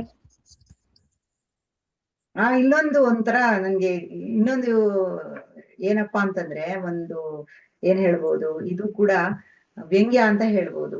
ಹಾಗೆ ನೋಡೋಕಾದ್ರೆ ನಮ್ಮ ಹಿಂದಿನ ಹೆಣ್ಣು ಮಕ್ಕಳು ಎಜುಕೇಶನ್ ಇಲ್ಲದೆ ಇದ್ದವರು ಅವರು ಹೊರಗೆ ಬಂದಿದ್ದಾರೆ. ಇದರಿಂದ ಅವರೇ ಹೋಗಲೇ ಬಿಟ್ರೆ ಬಿಡ್ತಾನೆ ಅಂತ ಬಂದ್ರು. ಈಗ ಎಲ್ಲಿಂದ ಬಂತು ಈ ಮರ್ಯಾದೆ ಅನ್ನೋದು ಕನ್ಸ್ಟ್ರಕ್ಟೆಡ್ ಇದೆಯಲ್ಲ, ಇದು ಶಿಕ್ಷಣದ ಜೊತೆಗೆ ಬಂದ್ಬಿಟ್ಟಿದೆ. ಶಿಕ್ಷಣದ ಜೊತೆಗೆ ಯಾವ್ದು ಬರಬಾರ್ದಿತ್ತು ಅದು ಬಂದಿದೆ. ಯಾವ್ದು ಮರ್ಯಾದೆ? ಅವ್ನಿಗೆ ಹೊಡೆಯೋದು ಅವನಿಗೆ ಮರ್ಯಾದೆ, ಅವನಿಗೆ ಅದೇ ಮರ್ಯಾದೆ ಅಲ್ಲ. ಬಟ್ ಅವಳು ಹೊರಗೆ ಬರ್ಲೇಬೇಕಾಗತ್ತೆ. ಅದಕ್ಕೆ ಬೇರೆ ರೀತಿಯಲ್ಲಿ ಏನಾದ್ರೂ ದಾರಿ ಹುಡುಕಬೇಕು. ಅವಳು ಮರ್ಯಾದೆ ಹೋಗುತ್ತೆ ಅಂತ ಜೀವ ಕಳ್ಕೊಳ್ಳೋದಲ್ಲ. ಆಮೇಲೆ ಅವರ ತಂದೆ ತಾಯಿಗೆ ಮಗಳ ಜೀವ ಹೋದ್ರೆ ಹೋಗ್ಲಿ ಅನ್ನೋ ತರ ಅವರು ಅದನ್ನ ಹಂಗೂ ತಿಳ್ಕೊಂಡಿದಾರ ಏನೋ ಗೊತ್ತಿಲ್ಲ. ಇಲ್ಲಾಂದ್ರೆ ಅವ್ರು ಹೇಗ್ ಸುಮ್ನೆ ಇರ್ತಾರೆ? ಅವ್ರಿಗೆ ಬಹುಶಃ ಬಡತನ ಇರ್ಬೋದು, ಅವ್ರಿಗೆ ಬೇರೆ ಬೇರೆ ರೀತಿ ಸಮಸ್ಯೆಗಳಿರ್ಬೋದು. ಅದು ಒಂದು ವೈಯಕ್ತಿಕವಾದ ಇದು ನಾವು ಹಿಂಗೆ ತುಂಬಾ ಇದೆ. ಟೋಟಲ್ ಯಾಕೆ ಹಿಂಗ ಆಗತ್ತೆ? ಇದು ವೈಯಕ್ತಿಕ ಅಲ್ಲ, ಇದು ಸಾಮಾಜಿಕವಾದ್ದೇ. ಅವಳ ಸಮಸ್ಯೆ ಅನ್ನೋದು ಅವಳ ವೈಯಕ್ತಿಕ ಸಮಸ್ಯೆ ಅಲ್ಲ, ಅದೊಂದು ಸಾಮಾಜಿಕ ಸಮಸ್ಯೆನೆ. ಆ ರೀತಿ ಮಾಡಿ ಇಡಲಾಗಿದೆ. ಬಟ್ ಯಾಕಂದ್ರೆ ನಮ್ ಶಿಕ್ಷಣ ಕೂಡ ಆ ವಿಷಯದಲ್ಲಿ ಫೇಲ್ಯೂರ್ ಆಗಿದೆ. ಅದ್ ನಮ್ಗೆ ಇರೋ ಧೈರ್ಯನೂ ಕಳೀತಾ ಇದೆ. Yes ma'am. ಆ ಬಗ್ಗೆ ಬೇರೆ ರೀತಿ ಏನಾದ್ರು ಮಾತಾಡೋಣ ಆಮೇಲೆ, ಆಯ್ತಾ? Yes ma'am. 1+ ಯಾರು ಓಪನ್ ಇದು ಅನ್ಮ್ಯೂಟ್ ಮಾಡ್ಕೊಳ್ಳಿ ಅಪ್ಪ. 1+ ಕೈ ಎತ್ತಿದಿರಲ್ವಾ? 1+ ಅನ್ಮ್ಯೂಟ್ ಮಾಡ್ಕೊಳ್ಳಿ. ಹಾ, ಮಾತಾಡಿ ಮೇಡಮ್. ನಾನು ಸರೋಜಾ. ಓಕೆ. ಇವಾಗ ಪ್ರಶ್ನೆ ಕೇಳಿದ್ರಲ್ಲ ಶ್ರೀದೇವಿ, ಹಾ, ಅವರು ದುಡ್ಡಿಗೆ ಎದ್ರುಕೊಂಡು ಕಂಪ್ಲೇಂಟ್ ಕೊಡ್ತಾ ಇಲ್ಲ ಅಂತ. ಕೋರ್ಟ್ ಕಚೇರಿ ಅಂದ್ರೆ ತುಂಬಾ ದುಬಾರಿ, ಲಾಯರ್ಸ್ ಫೀಸು ಅದು ಇದು ಅಂತ ಎದುರ್ತಾರೆ ಜನ. ಆದ್ರೆ ಉಚಿತ ಕಾನೂನು ಸೇವೆ ಅಂತ ಇರುತ್ತೆ ಕೋರ್ಟ್ ಅಲ್ಲಿ ಹೋಗಿ ಅವರು ಕಾಂಟ್ಯಾಕ್ಟ್ ಮಾಡ್ಬೋದು ಅಂತ. ಯಾವ ಊರ್ ಅವ್ರದ್ದು? ಬೇಕಾದ್ರೆ ನಾನ್ ಹೆಲ್ಪ್ ಮಾಡ್ತೀನಿ. Sridevi, yes ma'am. ಯಾವ ಊರು ನಿಮ್ದು? ನಮ್ದು ಕೊಪ್ಪಳ ಮ್ಯಾಮ್, ಕೊಪ್ಪಳ ಹತ್ರ ಹಲಗೇರಿ ಅಂತ. ಓ, ಕೊಪ್ಪಳ. ನಮ್ಮ ಸಾಗರ ಶಿವಮೊಗ್ಗಕ್ಕೆ ದೂರ. Yes ma'am. ಕೊಪ್ಪಳ ತಾಲೂಕ್ ಅಲ್ವಾ ಅದು? ಜಿಲ್ಲೆ? ಜಿಲ್ಲೆ ತಾಲೂಕು ಎರಡು ಹೌದು ಮ್ಯಾಮ್. ಅಲ್ಲಿ ಕೋರ್ಟಿಗೆ ಹೋದ್ರೆ ನಿಮಗೆ ಉಚಿತ ಕಾನೂನು ಸೇವಾ ಕೇಂದ್ರ ಅಂತ ಇರುತ್ತೆ. Yes ma'am. ಅಲ್ಲಿ ಹೋಗಿ ಕಾಂಟ್ಯಾಕ್ಟ್ ಮಾಡಿ, ಹೆಲ್ಪ್ ಮಾಡ್ತಾರೆ. Yes ma'am. ಉಚಿತ ಕಾನೂನು ಸೇವಾ ಕೇಂದ್ರ ಅಂತ ಇರುತ್ತೆ. Yes ma'am. ಹಾ. ಪ್ರತಿ ತಾಲೂಕ್ ಕೋರ್ಟು, ಡಿಸ್ಟಿಕ್ ಕೋರ್ಟ್ ಅಲ್ಲೆಲ್ಲ ಈ ಕೇಂದ್ರ ಇರುತ್ತೆ. ಅಲ್ಲಿ ನಿಮಗೆ ಅವರೇ ಲಾಯರ್ ಇಟ್ಕೊಡ್ತಾರೆ. ನೀವೇನ್ ದುಡ್ಡಿಗೆ ಎದುರ್ಕೊಳ್ಳೋ ಅವಶ್ಯಕತೆ ಇರಲ್ಲ. Yes ma'am. Yes ma'am. ಧೈರ್ಯವಾಗಿ ಹೋಗಿ ಕಂಪ್ಲೇಂಟ್ ಕೊಡಿ. ಅವ್ರು ಸಹಾಯ ಮಟ್ಟಕ್ಕೆ ಯೋಚಿಸ್ತಾರೆ ಅಂದ್ರೆ ನೀವು ದೂರ್ ಕೊಡದೆ ಇದ್ರೆ ತಪ್ಪಾಗತ್ತಲ್ವಾ? ಅವಳ ಜೀವ ಹೋದ್ರೆ ಏನು? Yes ma'am. ಹೌದು. ಅದಕ್ಕೆ ಬೇಕಾದ್ರೆ ನಾನ್ ನಿಮಗೆ ಸಹಾಯ ಮಾಡ್ತೀನಿ. Yes ma'am. ಆಯ್ತು ಮ್ಯಾಮ್. ಸರಿ. ನೀನು ಒಕ್ಕೂಟದಲ್ಲಿ ಇದೆಯಮ್ಮ? ಇಲ್ಲ ಅಮ್ಮ, ಇಲ್ಲ. ಮೈತ್ರಿಯಲ್ಲಿ ಇದೆಯಾ? ಯಾವ್ದ್ರಲ್ಲಿ ಇದೆಯಾ? ಮೈತ್ರಿಯಲ್ಲಿದ್ದೇನೆ ಮ್ಯಾಮ್. ಮೈತ್ರಿಯಲ್ಲಿದ್ದೇನೆ ಮ್ಯಾಮ್. ಆಯ್ತು, ಸರೋಜಾ ಅವರು ಒಕ್ಕೂಟದಲ್ಲೇ ಇರೋದು. ನೀವು ಮೈತ್ರಿಯಲ್ಲಿ ಇದ್ರು ನನ್ನ ಹತ್ರ ಇದೆ ಕಾಂಟ್ಯಾಕ್ಟ್ ನಂಬರು, ಆಮೇಲೆ ತಗೊಳ್ಬಹುದು. ಅದಕ್ಕೆ ನೋಡಿ ಮೊನ್ನೆ ರೂಪಾಸನ್ ಬರ್ದಿದ್ರು, ಸಾಂತ್ವನ ಕೇಂದ್ರಗಳನ್ನ ಇವತ್ತು ಅದನ್ನ ಇನ್ನೂ ಚೆನ್ನಾಗಿ ಮಾಡೋದ್ ಬಿಟ್ಟು ಮುಚ್ಚಕ್ ಹೊರಟಿದ್ದಾರೆ ಅಂತ. ಇಂಥ ಸಾಂತ್ವನ ಕೇಂದ್ರಗಳು ಕೂಡ ಸಹಾಯ ಮಾಡ್ತವೆ. ಮೇಡಮ್, ನಿಜವಾಗ್ಲೂ ಸಾಂತ್ವನ ಕೇಂದ್ರ, ಸಖಿ ಕೇಂದ್ರ ತುಂಬಾ ಹೆಲ್ಪ್ ಮಾಡ್ತಾ ಇದಾವೆ ಈಗ. ಅದಕ್ಕೆ ಅದನ್ನ ನೆಗ್ಲೆಕ್ಟ್ ಮಾಡ್ತಾರೆ. ಅದ್ರ ಕಡೆ ಗಮನ. ತುಂಬಾ ಜನ ಹೆಣ್ಮಕ್ಳು ಅಲ್ಲಿ ಹೋಗಿ ಕೊಡ್ತಾರೆ, ಒಂದ್ ರಾತ್ರಿ ಉಳಿತಾರೆ. ತುಂಬಾ ಸಹಾಯ ಆಗ್ತಿದಾವೆ. ರೂಪಾಸನ ಬರ್ದಿರೋದು ತುಂಬಾ ಚೆನ್ನಾಗಿದೆ. ಅದು ಆರ್ಟಿಕಲ್ ಕರೆಕ್ಟ್ ಇದೆ. ಉಳ್ಕೊಳಕ್ ಬೇಕಾಗಿದೆ ಎಲ್ಲಕ್ಕಿಂತ ಹೆಚ್ಚು. ಅದೇ ರಾತ್ರಿ ಹೊರಗ ಹಾಕ್ತಾರಲ್ಲ ಗಂಡು ಮಕ್ಳು, ಅವಾಗ ಸಖಿ ಕೇಂದ್ರ, ಸಾಂತ್ವನ ಕೇಂದ್ರದ ನೆಕ್ಸ್ಟ್ ಸ್ಟೆಪ್ ಆಗಿ ಮಾಡಿರೋದು ಅದು ಸಖಿ ಕೇಂದ್ರ. ಅಲ್ಲಿ ಆಶ್ರಯನೂ ಕೊಡ್ತಾರೆ ಅವರಿಗೆ. ಸಾಂತ್ವನ ಕೇಂದ್ರದಲ್ಲೂ ಕೊಡ್ತಾರೆ, ಇಲ್ಲೂ ಕೊಡ್ತಾರೆ. ಪೊಲೀಸ್ ಪ್ರೊಟೆಕ್ಷನ್, ವಸತಿ ಎಲ್ಲ ಕೊಡ್ತಾರೆ. ಈಗ ತುಂಬಾ ಜನ ಉಪಯೋಗ ಪಡ್ಕೊಳ್ತಾ ಇದ್ದಾರೆ. ಇವಳು ಶ್ರೀದೇವಿ, ನೀನು ಅವಳಿಗೆ ಏನ್ ಹೇಳ್ಬೇಕಂದ್ರೆ, ಮರ್ಯಾದೆ ಯಾರ್ದು ಹೋಗ್ತದೆ, ಯಾಕೆ ಹೋಗ್ತದೆ ಅಂತ ಒಂಚೂರು ಯೋಚನೆ ಮಾಡಕ್ ಹೇಳ ಅವಳಿಗೆ. ಯಾಕಂದ್ರೆ ಧೈರ್ಯ ಬರ್ದಲೆ ಇದನ್ನೆಲ್ಲ ಮಾಡಕ್ಕಾಗಲ್ಲ. ಒಂದ್ ಸ್ಟೆಪ್ ಅವಳು ಹೊರಗಿಡ್ಬೇಕು ಅಂದ್ರುನು ಅಪ್ಪನ್ ಮರ್ಯಾದೆ ಮಗಳು ಸಾಯೋದ್ರಿಂದ ಹೋಗತ್ತಾ ಅಥವಾ ಗಂಡನ ಹತ್ರ ಒಡ್ಸ್ಕೊಳ್ಳೋದ್ರಿಂದ ಹೋಗತ್ತಾ ಅಂತ ಕೇಳ್ಬೇಕು. ಎಸ್ ಮ್ಯಾಮ್, ಕೇಳ್ಬೇಕು ಅಲ್ವಾ? ಯಾಕಂದ್ರೆ ಗಂಡ ಹೊಡೆದು ಅಕ್ಕಿ ಮನೆಗ್ ಬಂದ್ಬಿಟ್ರೆ ನಿನ್ ಮರ್ಯಾದೆ ಹೆಂಗ್ ಹೋಗುತ್ತೆ ಅಂತ ನೀನ್ ಅವ್ರಪ್ಪನ್ನೇ ಕೇಳ್ಬೇಕು. ಎಸ್ ಮ್ಯಾಮ್, ನಾನು ಅದೇ ಅಂತೇನೆ ಮ್ಯಾಮ್. ಇಷ್ಟೆಲ್ಲ ಹೊಡ್ಸ್ಕೊಂಡ್ರು, ಇಷ್ಟೆಲ್ಲ ನೋವು ಪಟ್ರು, ಮರ್ಯಾದೆ ಅಂತೀಯಲ್ಲಕ್ಕ ಅಂತ. ಅದಲ್ಲ, ನೀನ್ ಹೋಗಿ ಅಕ್ಕಿನ್ ಹೇಳೋ ಬದ್ಲು ಅವ್ರ ಅಪ್ಪನಿಗೆ, ಅಂಕಲ್ ನೀವು ಹೇಳ್ತಿರಲ್ಲ, ಅದು ಈಗ ಅಕ್ಕಿ ಹೊಡ್ಸ್ಕೊಂಡು ಮನಿಗ್ ಅಕಸ್ಮಾತ್ ಬೇಡ ಅಂತ ಹೇಳಿ ಮನಿಗ್ ಬಂದ್ರೆ ನಿಮ್ ಮರ್ಯಾದೆ ಹೋಗತ್ತಂತಿರಲ್ಲ, ಮಗಳು ಜೀವ ಕಳ್ಕೊಂಡ್ರೆ ನಿಮ್ ಮರ್ಯಾದೆ ಹೋಗಲ್ವಾ ಅಂತ ಕೇಳ್ಬೇಕು. ಎಸ್ ಮ್ಯಾಮ್, ಇದು ಅಂತ ಕೇಳು. ಎಸ್ ಮ್ಯಾಮ್, ಅದು ಈಗ ಇಬ್ರು ದೂರ ಇದ್ದಾರೆ ಮ್ಯಾಮ್, ಗಂಡ ಹೆಂಡತಿ, ಅಕ್ಕ ಮತ್ತೆ ಮಾವ ಅವ್ರು ಇಬ್ರು ದೂರ ಇದ್ದಾರೆ ಮ್ಯಾಮ್.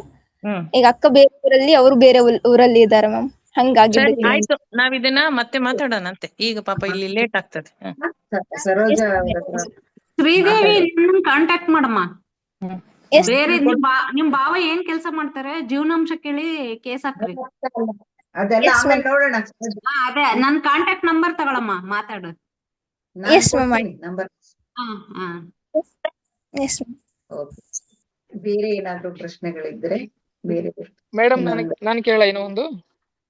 ಕೇಳಿ ರಾಮಲಿಂಗ. ಮೇಡಮ್, ಈಗ ಅಂದ್ರೆ ನಮ್ಮ ದೇಶದಲ್ಲಿ ಅನ್ನೋದಕ್ಕಿಂತ ಇಡೀ ಪ್ರಪಂಚದಲ್ಲಿ ಈ ಜಾತಿ, ಧರ್ಮ, ಸಂಸ್ಕೃತಿ ಮತ್ತೆ ಬೇರೆ ಬೇರೆ ಆಯಾಮದ ಆರ್ಥಿಕವಾಗಿ ಆಗಿರ್ಬೋದು, ಮತ್ತೆ ಬೇರೆ ಬೇರೆ ಆಯಾಮದ ಒಳ ಮತ್ತು ಹೊರ ಚಾಚಿದ ಕೈಗಳೇನದವಲ್ಲ ಮೇಡಮ್, ಅವು ಎಲ್ಲಾನು ಈಗ ನೇರವಾಗಿ ಬರ್ತಾ ಇರೋದೇ ಮಹಿಳೆಯರ ಕುತ್ತಿಗೆಗೆ. ಈಗ ಇಲ್ಲಿ ಕೆಲವೊಂದು ಮಹಿಳೆಯರು ಏನ್ ಮಾಡ್ತಾರೆ, ನಾವ್ ಇದೆಲ್ಲ ಸಂಕಟಗಳಿಂದ ಬಿಡಿಸ್ಕೊಂಡು ನಾವು ಹೊರಗೆ ಬರೋಣ ಅಂತ ಹೇಳಿ ಅವ್ರು ಥಿಂಕ್ ಮಾಡಿ ಎಷ್ಟೋ ಜನ ಈಗ ಅಂತರ್ಜಾತಿ ವಿವಾಹ ಆಗಿರ್ತಾರೆ. ಈಗ ಬೇರೆ ಬೇರೆ ತಮ್ಮ ಇಷ್ಟಪಟ್ಟವ್ರನ್ನೆಲ್ಲ ಮದುವೆ ಆಗಿರ್ತಾರೆ. ಈಗ ಅಲ್ಲಿ ಏನಾಗ್ತದೆ ಅಂದ್ರೆ, ಹಂಗ ತಾವು ಸ್ವತಂತ್ರವಾಗಿ ಹಾರಾಡ್ಬೇಕಂತ ಹೋದಾಗ್ಲೂ ಈ ಜಾತೀಯತೆ ಏನದಲ್ಲ, ಅವ್ರದ್ದು ಸಂಸಾರಸ್ಥರಾಗಿರ್ಬೋದು, ಕುಟುಂಬಸ್ಥರಾಗಿರ್ಬೋದು, ಅವ್ರು ಮತ್ತೆ ಅಗೇನ್ ಇದೇ ಬಿಕ್ಕಟ್ಟಿಗೆ ಅವ್ರನ್ನ ಶಿಕ್ಷಿ ಕೊಲೆ ಮಾಡೋ ಲೆವೆಲ್ಗೆ ಹೋಗ್ತದೆ ಮೇಡಮ್. ಫಾರ್ ಎಕ್ಸಾಂಪಲ್ ಈಗ ಮೊನ್ನೆ ಆಗಿರೋದು ಹುಬ್ಬಳ್ಳಿಯಲ್ಲಿ ಆಗಿರೋದು ಅದನ್ನೇ. ಅವ್ರ ಅದನ್ನೆಲ್ಲ ತೋರ್ದು ಹೊರಗಡೆ ಬಂದ ಅಂತೇಳಿ ಇಂಟರ್ ಕ್ಯಾಸ್ಟ್ ಮ್ಯಾರೇಜ್ ಆದ್ರೆ ಅವ್ರ ತಂದೆ ಮತ್ತೆ ಅಗೇನ್ ಜಾತಿ ಹೆಸರ ಮೇಲೆ ಹೋಗಿ ಅವಳು ಬಸರಿ ಇರ್ತಕ್ಕಂಥ ಮಗಳನ್ನ ಸೇರಿಸಿ ಕೊಡ್ಲಿ ತಗೊಂಡು ಕೊಚ್ಚಿರೋದು. ಅದು ಯಾವ ರೀತಿ ಅಂದ್ರೆ ಹೀನಾಯವಾಗಿ. ಸೊ ಈ ರೀತಿಯಾಗಿದ್ದಾಗ ಈಗ ನಾವು ಇವ್ರಿಗೆ ಯಾವ ರೀತಿಯಾಗಿ ತಿಳಿಸ್ಬೇಕಂತ ಹೇಳಿ ಅಂದ್ರೆ ಮಹಿಳೆಯರಿಗೆ ಏನ್ ಗೊತ್ತಾ, ನೀವು ಒಂದು ಸುಮ್ನೆ ನಮ್ದು ಸ್ವಾತಂತ್ರ್ಯ ನಂತರದ ಒಂದು ಹಿಸ್ಟ್ರಿ ನೋಡಿದ್ರೆ ಆಕ್ಚುಲಿ ಸ್ವಾತಂತ್ರ್ಯ ಪೂರ್ವದ 100 ವರ್ಷ ಅಲ್ಲಿಂದ ತಗೊಂಡ್ರೆ ತುಂಬಾ ಪ್ರೋಗ್ರೆಸಿವ್ ಥಿಂಕಿಂಗ್ ಅನ್ನ ಮುಂದಕ್ಕೆ ತಂದ್ರು, ಸರ್ಕಾರ ಕೂಡ ತಂತು. ಆದ್ರೆ ಯಾವಾಗ ಇದೆಲ್ಲ ಹೆಚ್ಚಾಗೋದು ಯಾವಾಗ ಅಂತಂದ್ರೆ, ನೀವು ಹಿಂದೆ ಈಗ ಊಳಿಗಮಾನ್ಯ ಅದು ಇದು ಅಂತಿರಲ್ಲ, ಆದ್ರೆ ಇನ್ನೊಂದು ರೂಪದಲ್ಲಿ ಬಂದಾಗ ಅದು ಬರೋದು ಈ ಬಂಡವಾಳಶಾಹಿಗಳಿಂದ. ಬಂಡವಾಳಿಗರಿದಾರಲ್ಲ ಅವ್ರಿಗೆಲ್ಲಾನು ಕೂಡ ಮಾರುಕಟ್ಟೆನೆ, ಅವರಿಗೆ ಮಾರಾಟದ ವಸ್ತುನೇ, ಇಮೋಷನ್ಸ್ ಕೂಡ ಮಾರಾಟದ ವಸ್ತುನೇ. ಸೊ ಈಗ ಕಾರ್ಪೊರೇಟ್ಸ್ ಬಂದಿದ್ದಾರೆ, ಅವ್ರನ್ನು ಮೀರಿ ಕಾರ್ಪೊರೇಟ್ಸ್ ಬಂದಿದ್ದಾರೆ. ಇವ್ರುಗಳು ಏನ್ ಮಾಡ್ತಾರೆ, ನಾನು ಸ್ಟಾರ್ಟ್ ಮಾಡಿದ್ನಲ್ಲ ಯಾವ್ದನ್ನ ಮೌಲ್ಯ ಮಾಡ್ತಾರೆ ಅಂತ. ನಾವ್ ಈಗ ಫೆಮಿನಿಸಮ್ನು ಆಚೆಗಿಡೋಣ. ಈಗ ಯಾವ್ದನ್ನ ಮೌಲ್ಯ ಮಾಡ್ತಾರೆ, ಯಾವ್ದನ್ನ ಸಹಜ ಮಾಡ್ತಾರೆ, ಯಾವ್ದನ್ನ ಸಾಮಾನ್ಯ ಮಾಡ್ತಾರೆ, ಯಾರ್ ಮಾಡ್ತಾರೆ ಅಂತಂದ್ರೆ ಈ ಬಂಡವಾಳ ಹಾಕೊಂಡು ಲಾಭ ಮಾಡ್ಕೊಳ್ಳಿ. ಇದನ್ನ ಸಮಾಜವಾದ ಏನ್ ಮಾಡ್ತು, ಇದಕ್ ಭಿನ್ನವಾದ ನೆಲೆಯಲ್ಲಿ ಹೋಯ್ತು. ಸಮಾಜವಾದ ಏನ್ ಹೇಳತ್ತಂದ್ರೆ ನಮ್ಗೆ ಆಸೆಯನ್ನು ಮಿತಿಯಲ್ಲಿ ಇಟ್ಕೋಬೇಕು, ಹಂಚಿ ತಿನ್ಬೇಕು, ಆಮೇಲೆ ಇನ್ನೊಬ್ರಿಗೆ ಆಗಿ ಬರ್ಬೇಕು, ಅದೇ ಮೌಲ್ಯ.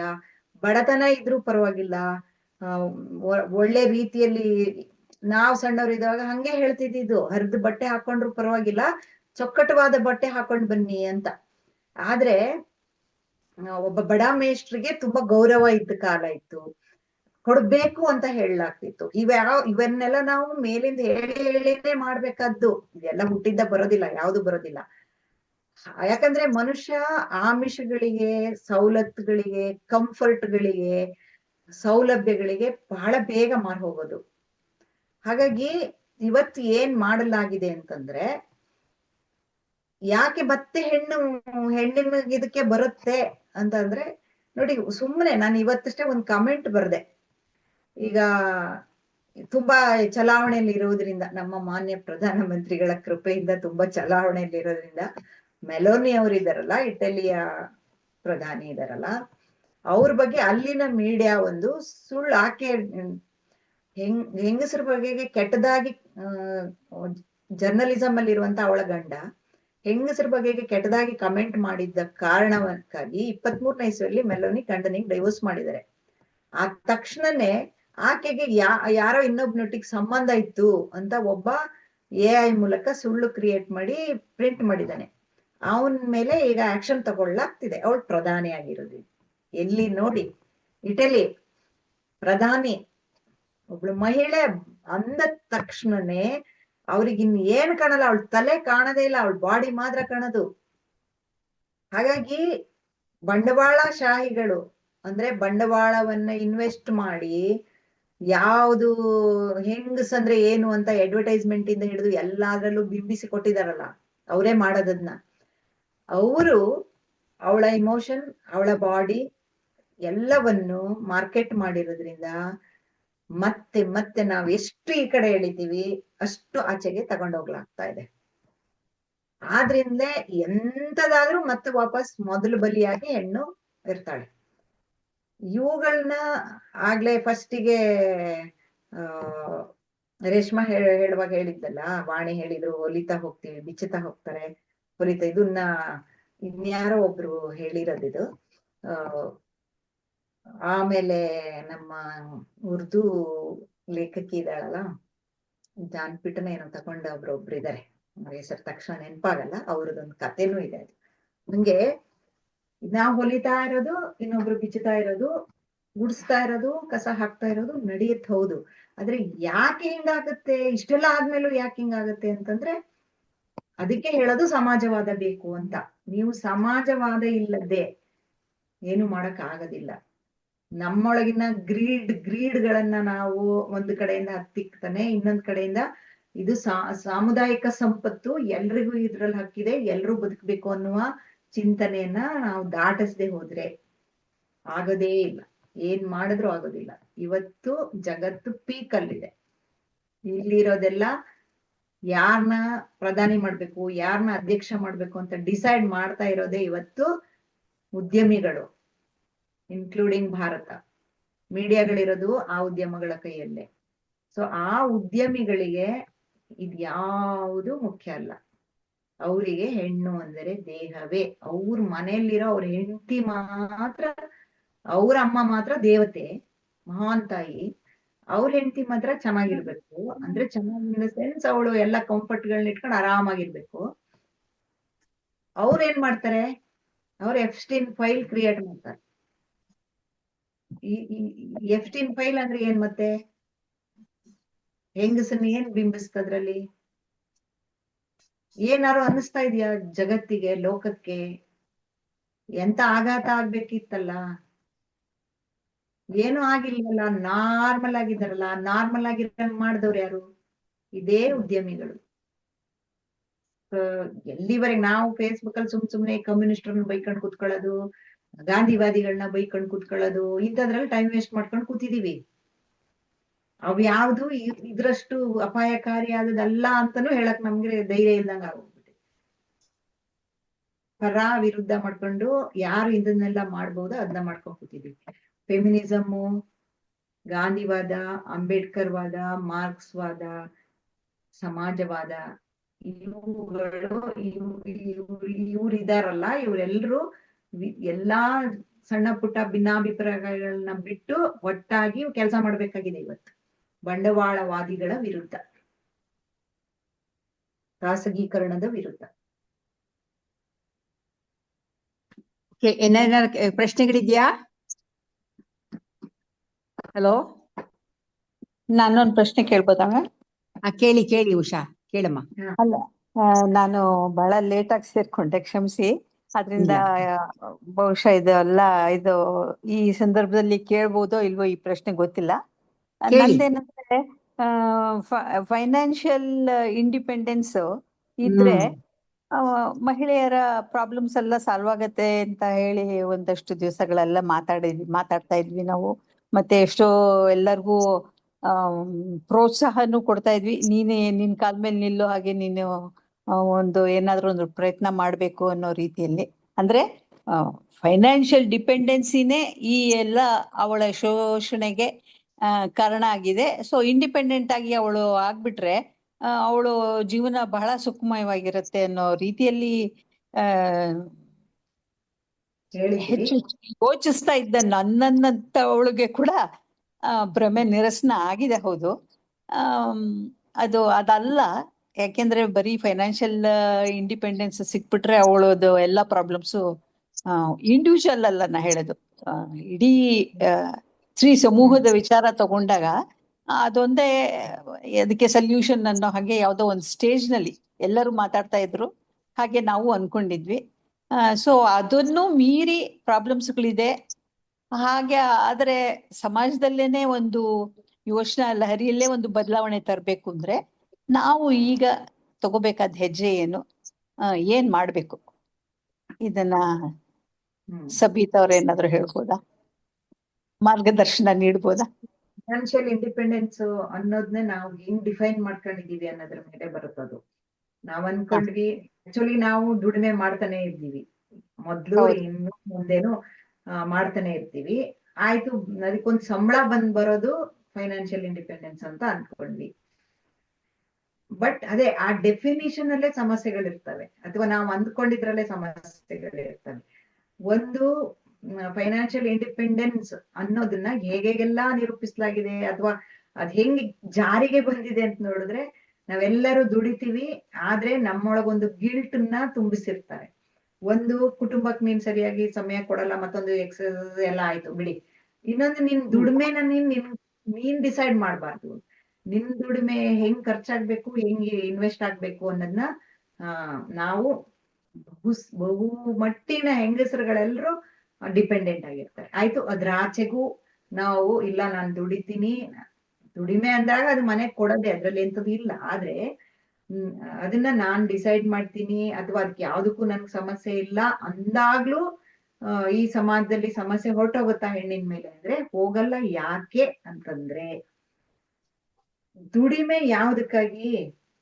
ದುಡಿಮೆ ನನ್ನ ಹೊಟ್ಟೆಪಾಡಿಗೆ, ನನ್ನ ಘನತೆಗೆ, ನನ್ನ ಗೌರವವನ್ನ ಮಾಡ್ಕೊಳ್ಳೋದಕ್ಕೆ ಸರಿ.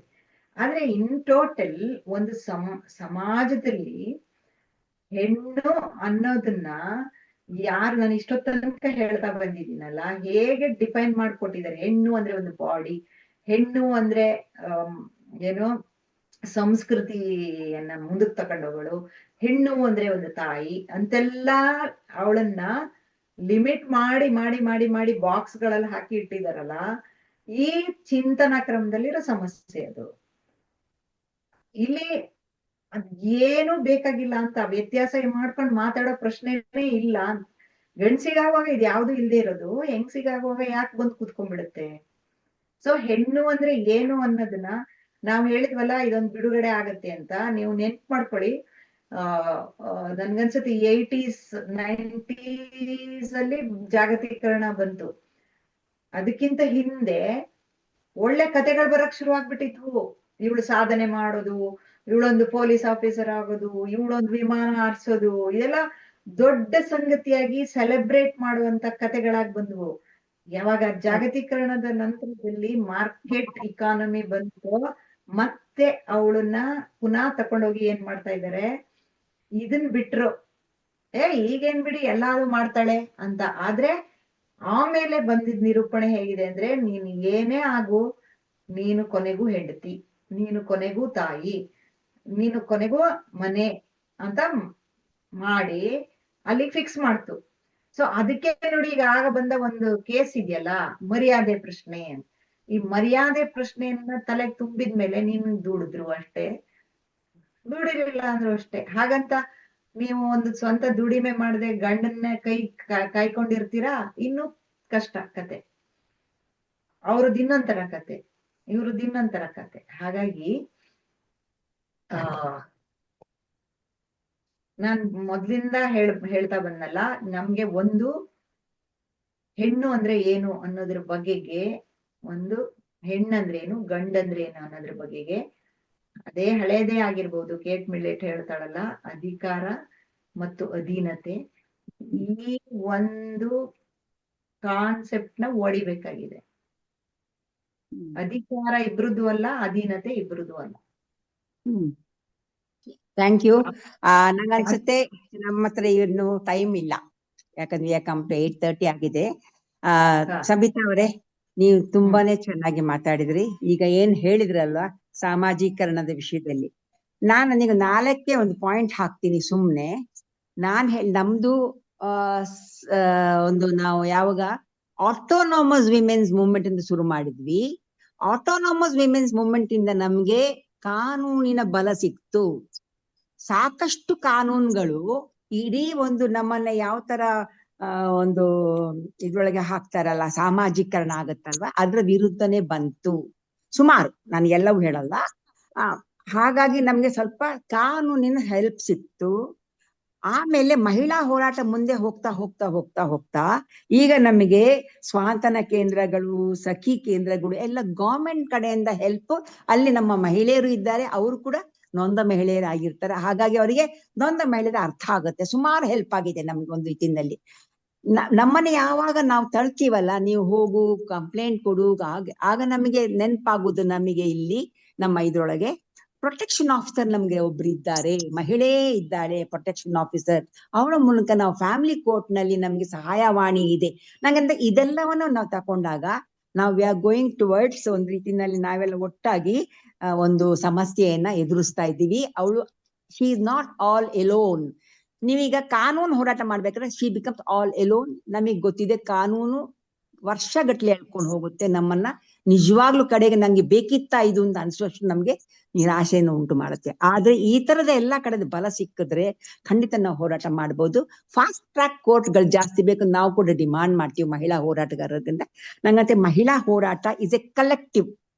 ನಾವ್ ಈ ಒಂದು ಸಾಮಾಜೀಕರಣದ ವಿರುದ್ಧ, ಈ ಕೆಟ್ಟ ಒಂದು ಪ್ಯಾಟ್ರಿಯಾರ್ಕಲ್ ಸಾಮಾಜೀಕರಣದ ವಿರುದ್ಧ ಒಂದು ಕಲೆಕ್ಟಿವ್ ಆಗಿ ಫೋರ್ಸ್ ಆಗಿ ಬೆಳೆದು ಆಲ್ಟರ್ನೇಟ್ಸ್ ನಮ್ದೇನಿದೆ ಅದನ್ನ ನಾವು ಬೆಳೆಸ್ಕೊಂಡು ಹೋಗ್ಬೇಕು.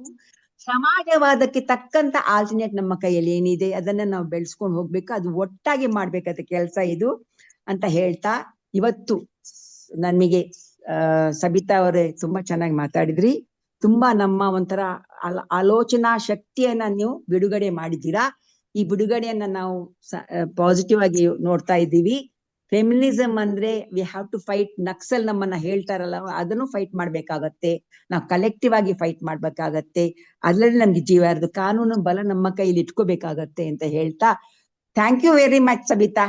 Thank you very much for everything. Okay, wonderful, ಖುಷಿ ಆಯ್ತು. ನೀವೇ ನಮ್ಮ inspiration. Thank you. I think we can now close. 8:30 ಆಯ್ತು. Yeah Mani. Yeah okay okay, close ಮಾಡಿ. Thank you. Thank you very much. ಬಹಳ ಚೆನ್ನಾಗಿ. ಯಾ